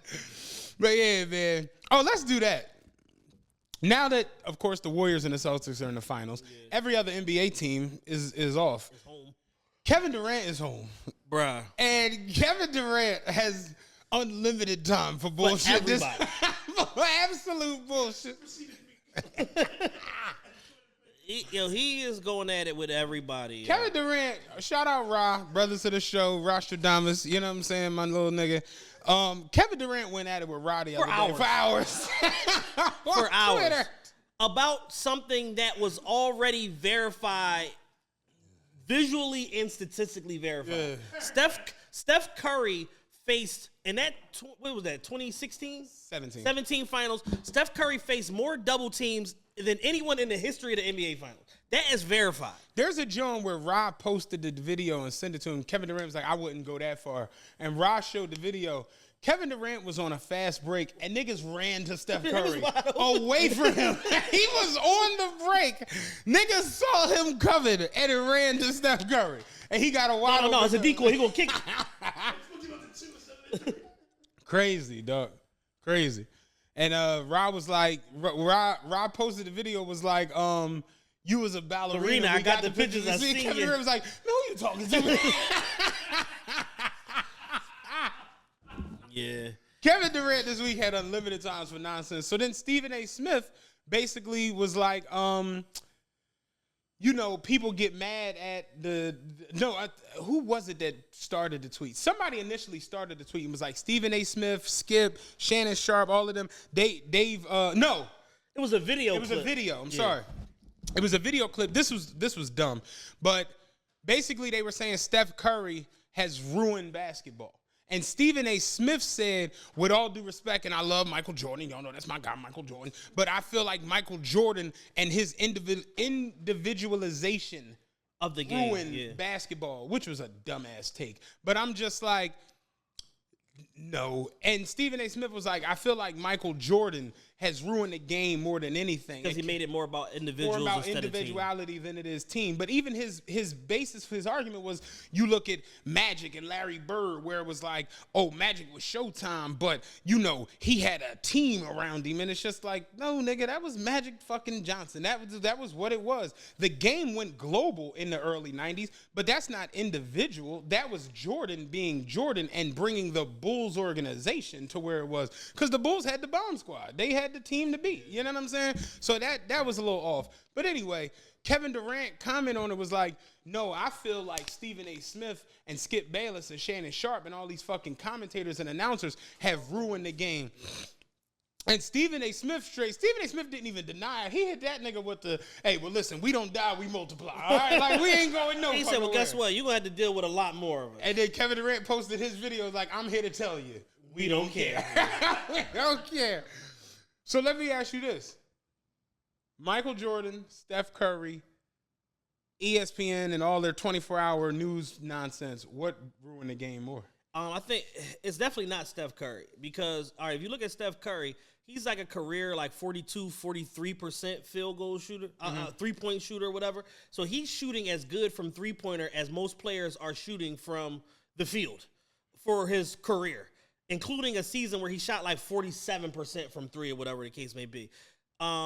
If anything, if we want to point to what ruined the game, is coaches like Mike D'Antoni. I was going to say Mike D'Antoni was straight sitting niggas for taking the mid-range. It's coaches like Mike D'Antoni that totally devalued the mid-range game and basically ran these 7 seconds or less offenses and stuff like that, which basically forces players to shoot volume and to shoot a volume of potentially bad shots, like because of the pace that you're trying to keep up and just overwhelm people, like those Nuggets teams from like the 80s and shit. Mike D'Antoni almost had like players like DeMar DeRozan out of the league. Yes. Like the league was about to give up on DeMar DeRozan. That nigga was an MVP candidate this year.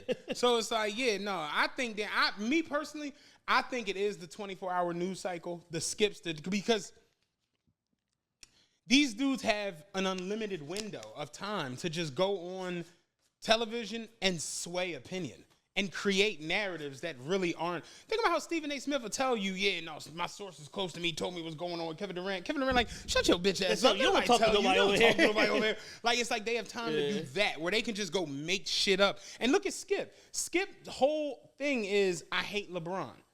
He made a career out of it. He made a career out of just talking bad. I love Michael Jordan. I hate LeBron.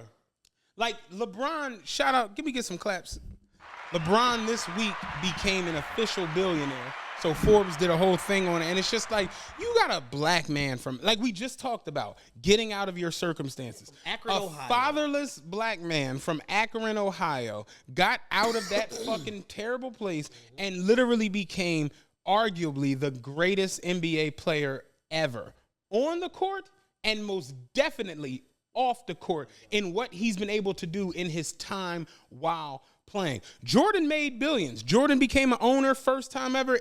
Mike, I want to be like Mike. Jordan didn't set up every single person around him in his circle the way he did, where they're face recognizable just like him. Yeah, Kobe became a billionaire too because of the body armor Right. deal. Like, it's just unbelievable when you see what LeBron has been able to achieve. So the fact that Skip has made a career out of just bad mouthing him is just, that's the shit where it's just like, and we got people now to where they don't even try to take logic and science or stats into their argument. It's just emotion and what I feel. Right. And that part of the game is fucking us up. You know what I seen last night? Tweets. You know, Damian Lillard was at the Haney fight, right? Motherfuckers get Damian Lillard that got time to be at the Haney fight and not trying to figure out why Blazers can't get out the first round. And I'm just like, what, yo? What does one have to do with another? I saw the tweet that People said are nuts, yo. But that's the ESPN First Take, all that bullshit. Because they sit there and do stupid ass segments and arguments like that. One way where I can shoot Stephen A. some bell, after the exchange with Kevin Durant on Twitter, he came back on his First Take the next day. And he was like, yo, if my opinion is so off base and, you know, so damaging and blah, blah, blah, why when you do a documentary, you call me?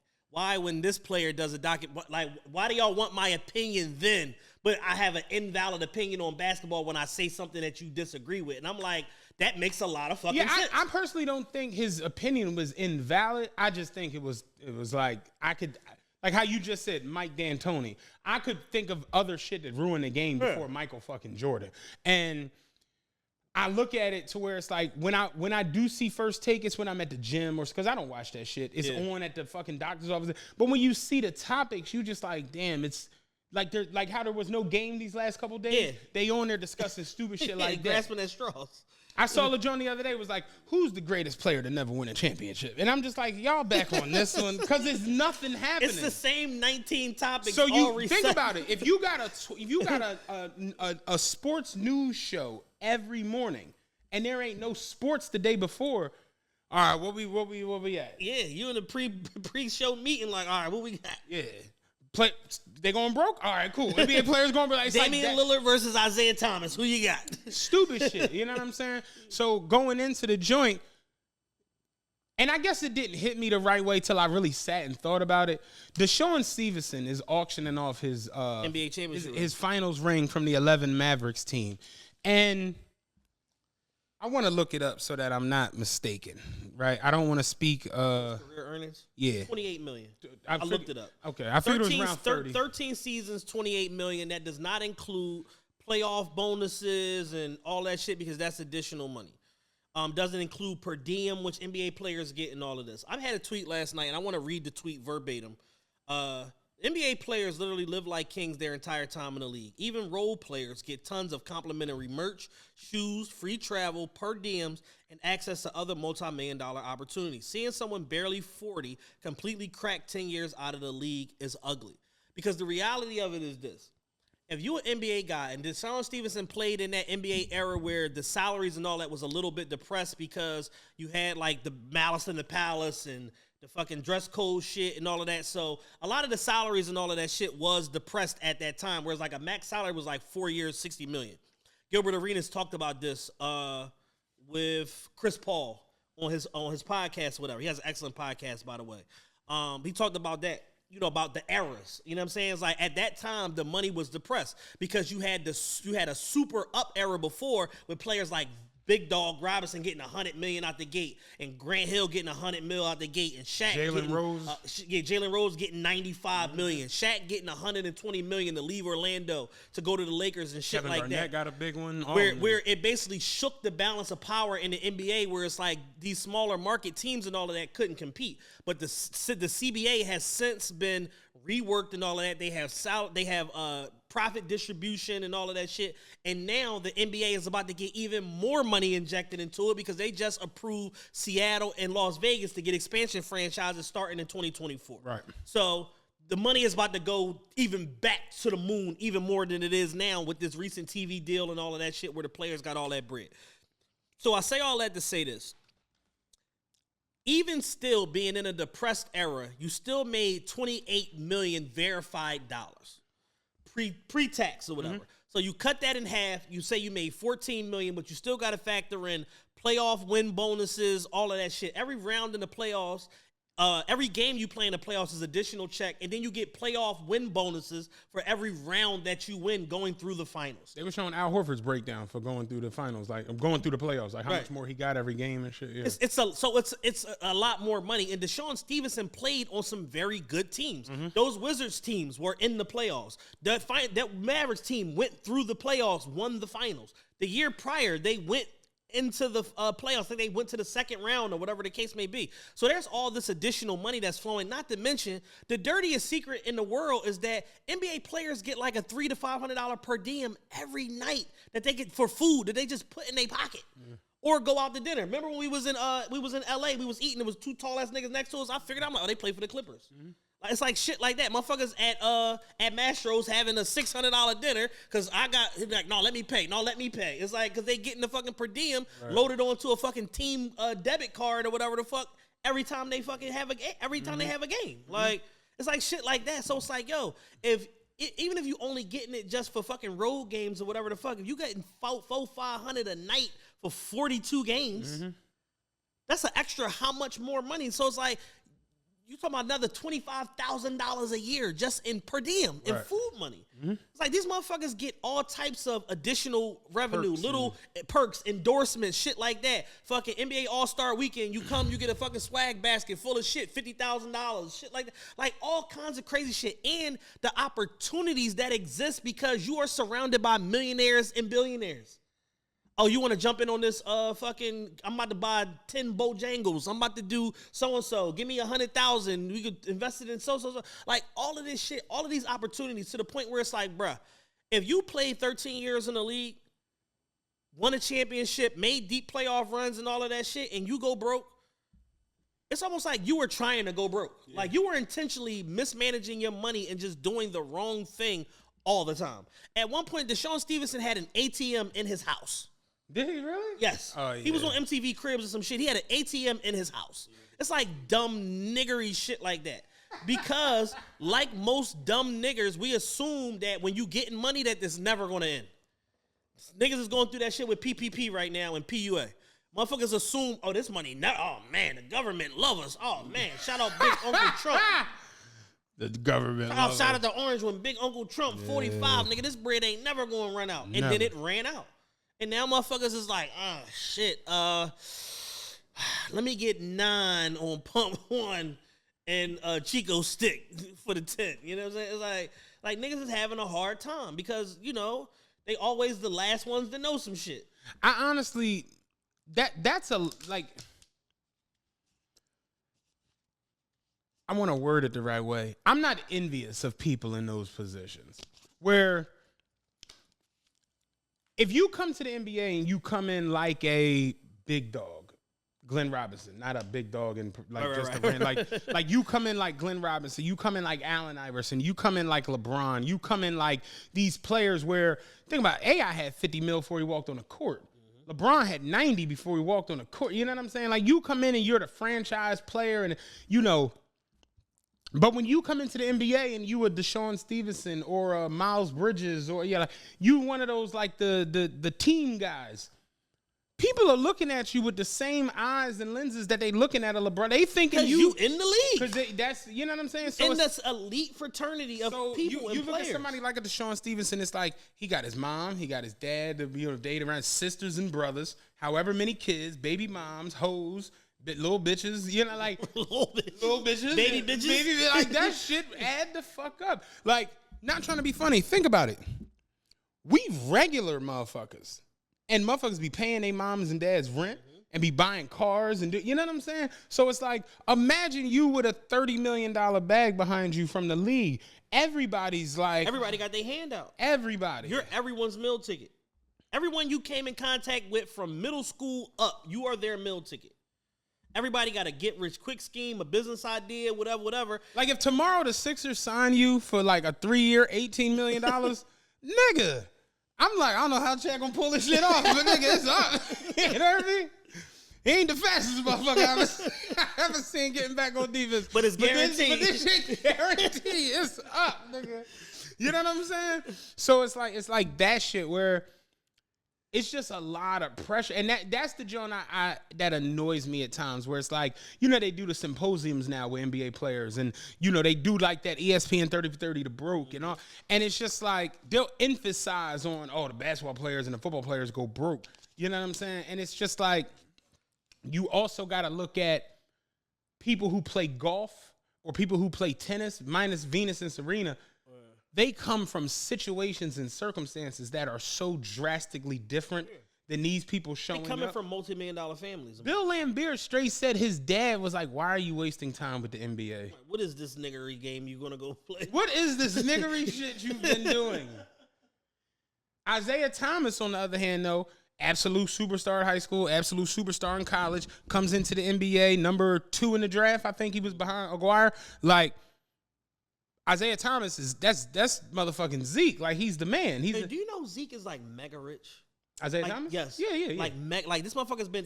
They said he's the one that put Magic Johnson onto like the real estate game. Yeah, like Magic opening businesses and all of that shit. But you look at Isaiah Thomas, where he comes from Chicago, like the fucking gritty shit, like O-Block. You know what I'm saying? For sure. We was not from 63rd. Oh, best tweet I seen. The other joint, it was another real good tweet. Bull was saying here the tweet was like, yo, I can't even cap. Now that Von been dead for a while, I ain't had no problems with 63rd. I was just dicky. Now that Von been dead for a while, I realized I ain't had no problems with 63rd. I was just dicky. But no, Isaiah Thomas comes to the NBA, gets his big check. He buys his mom a new house. The house that he bought his mom when he got his money and moved his mom out the ghetto, you know where she lived? Across the street from Bill Laimbeer's dad. We've been here. I've been here. I'm trying to get my son out the league. Come work at the fucking company. You see how different that is? Yeah. Like, think about how wild that is. Like, the first thing Zeke got to do when he get a check is put his mom in the crib. The crib he put his mom in is across the street from his power forward's dad's house. He grew up here. We've been here. Yeah. I don't got to buy my dad no house. He lived there already. So that's something off my plate. Yeah. You understand? You get where I'm going with that? I get exactly where you're going. We're like I've seen. It's not a level playing field. No, because I used to question that when niggas would be like, you ain't no real nigga if you don't pay your mom rent. And it'd be like, my parents own a house. I have no opportunity to be a real nigga. So what you telling me is I'm never going to be a real nigga. Bullshit. But that's how mentally what are we, Dan? We fried. Like we mentally, like, we don't even understand that we're coming from, so people will clown DeShawn Stevenson, and I more so would be like, that's fucked up. Yeah, that it was so much shit on your plate that you weren't able to manage all of that shit to go on. It's really tragic. Like, and here's my other angle to it is that a man's financial earning prime is roughly like 42 to 55, 42, 45 to 55. It moves depending on what industry. What I've seen is 38 to 52, and then I've seen 40 to 55. Right. So somewhere in there. Somewhere in them later So years. the NBA players have the benefit of having 2 and 3 financial earning primes because they start making money so fucking young. Mm-hmm. They start making money when most young men don't even know what they want to do with their life. No. Because they had this same purpose since they were 10 and 11 years old. So if you get in the league at 20 and then you play until 30, 32, you've already cheated the algorithm of life as far as how and when men earn money.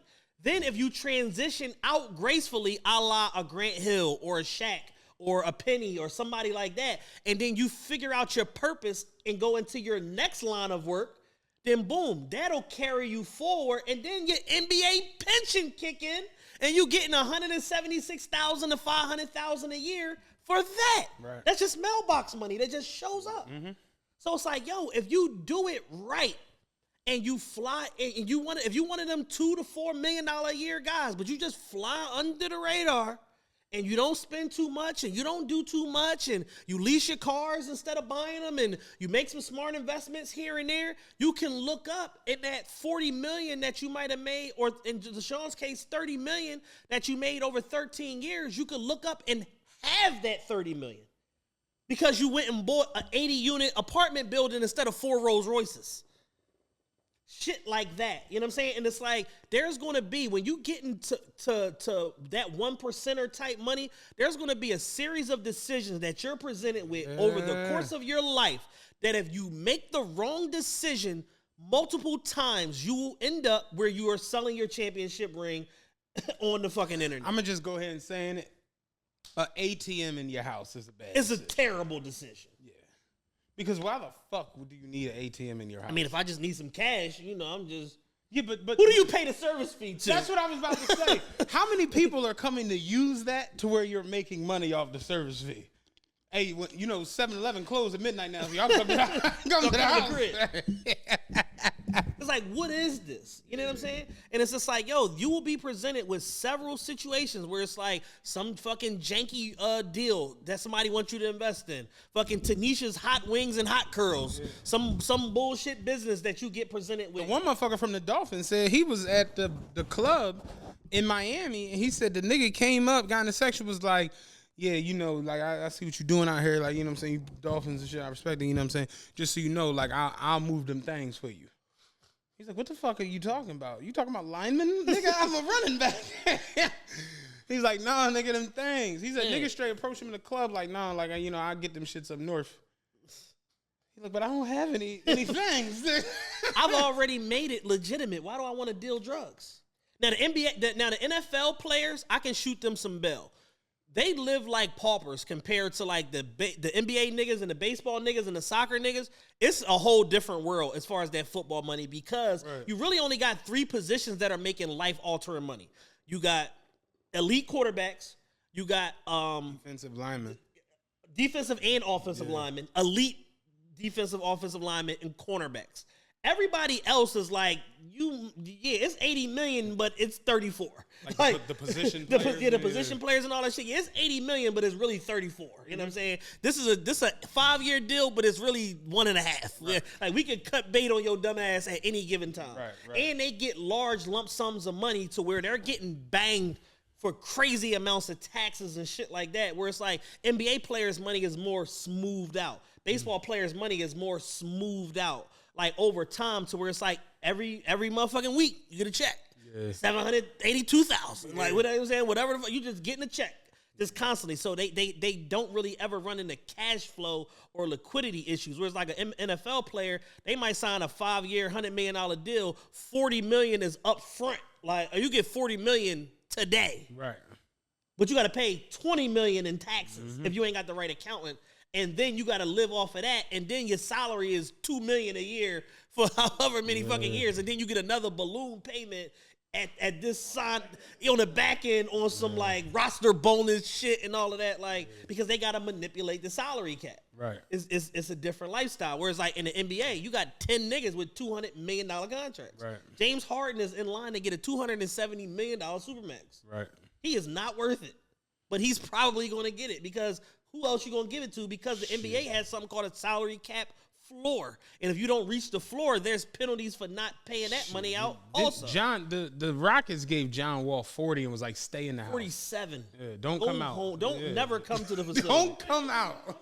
We got these young guards. We like them a lot. We do not need you throwing up gang signs in front of these niggas or none of that shit.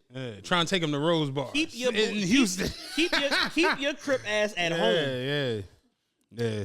So I feel bad for the DeShawn. Like, I feel horrible having for to pawn off your championship. I said it on Twitter. It's heartbreaking. Yeah. Because that's the last thing to go. You know, a nigga done sold everything else. He done sold himself before he done sold the championship ring, because that's the line of demarcation. Like, I am hit. Yeah. And you would think that being in an elite fraternity like the NBA for 13 years, we need more soft places for some of these guys to land. Some of these guys that's not superstar personalities or superstar businessmen, we need scouting jobs for these niggas. We need fucking, front office and training jobs for these niggas. Something that could at least carry them forward to their pension. DeShawn Stevenson is 4 years off his pension. And he got to sell his championship ring as a bridge to get him to his pension. Like, that's crazy. Did they say how much his pension is worth? They said it's a sliding scale. It's based on years in service and all that. So, he reached 13 years in service, so he's probably going to be on the higher side. But it's like, he got to get there. It's like, nigga, I'm eating cat food in the meantime. Like, I got to fucking get there. Championship ring got to go. And it's like, a championship ring don't even really have no value. It's pretty much all sentimental value. It's what the end user is willing to pay for it. So it's just a ring. Yeah. You know what I'm saying? Where it's like, you see the mega stars, the guys that made out good, you see them auctioning off their ring for charity or some shit like that. This ain't about no bread. Like Brady last football. What's something crazy? And retired NBA players can receive $56,000 to $195,000 per year, depending on years of service. Previously, the benefit paid out $559 per month per year of service. Now it pays out $817 per a month per year. So you figure if you 817 times 13, so $10,000 a month times 12. Well, hold on. Yeah. So hold on. $800. You get $817 a month. $817 a month per year of service. Per year of service. So okay. $817 times 13, because he played 13 years. Right. So he'd get $10,600 a month. Yeah. So that's enough to live on. Yeah, it's enough to be, in the words of Kevin Samuels, it's enough to be a high value man. $10,000 a month. Yeah. Because the whole thinking is that you own your properties, own all your shit. It's a pension. You know what I'm saying? Yeah. So yeah, $10,000 a month. That's pretty cool. That'll float a nigga. Yeah. Yeah. Even if you made some bad decisions, that'll get you back on your feet. Yeah, it gets you in a nice little spot. You know what I'm saying? Get you a Camry. Trickle some hoes. You know what I'm saying? And it's a pension, so it's not taxable. It's just net income. You know what I'm saying? Yeah, real shit. Real shit. But I got nothing else for this episode. If y'all haven't yet, get y'all tickets. We didn't even mention the show, but get y'all tickets for Brooklyn. If y'all didn't yet, man, co-branded show, TRPE in the office. The majority of the office, or all of the office, Wu-Tang Clan will be there. That's what they promised us, so we'll see. But yeah, we're gonna be in the building. I might gotta get us like a DJ or something. I might gotta get Caution to push up for that, Joe. You know what I'm saying? Really make it like a situation. We got a situation. Situaciones. So it's like, go to officialtrpe.com, get y'all tickets now. We're in the process of revamping the Patreon, but we're going to be active on Patreon all month. But starting next month, new improved Patreon. So be on the lookout for those changes in the next few days. We're going to be pushing that information out on the Patreon. That's patreon.com. Oh, wait, today's the 5th, right? TRP, yes. Oh, we got a Patreon. Yes, we did. Hey, there we go, baby. It's we the made 5th. it. Yeah, we made it. Nigga, we made it. Nigga, we made it. Nigga, we made it.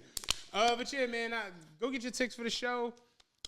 Should be a good time. Everybody seems to be hype about it. I got a lot of texts and calls about it this week. Like, oh, ticket sales went up this week. People like, oh shit, y'all doing? I'm like, yeah. So that's it, man. Last show of the tour. We gonna set up the private joint. We gonna get into that. That's gonna be sometime in July. Yeah, you know what I'm saying? Little vibe. You know, in the words of A Boogie Boy, stop. You know what I'm saying? It's a vibe. You know. And there will be hookah. You know what I'm saying? Supplied by Dan. You know what I'm saying? Couple White Castle New York runs and we out here. But yeah, man, I got nothing else. Follow us on social media. Holla at us. That's it. Holla back, youngin'.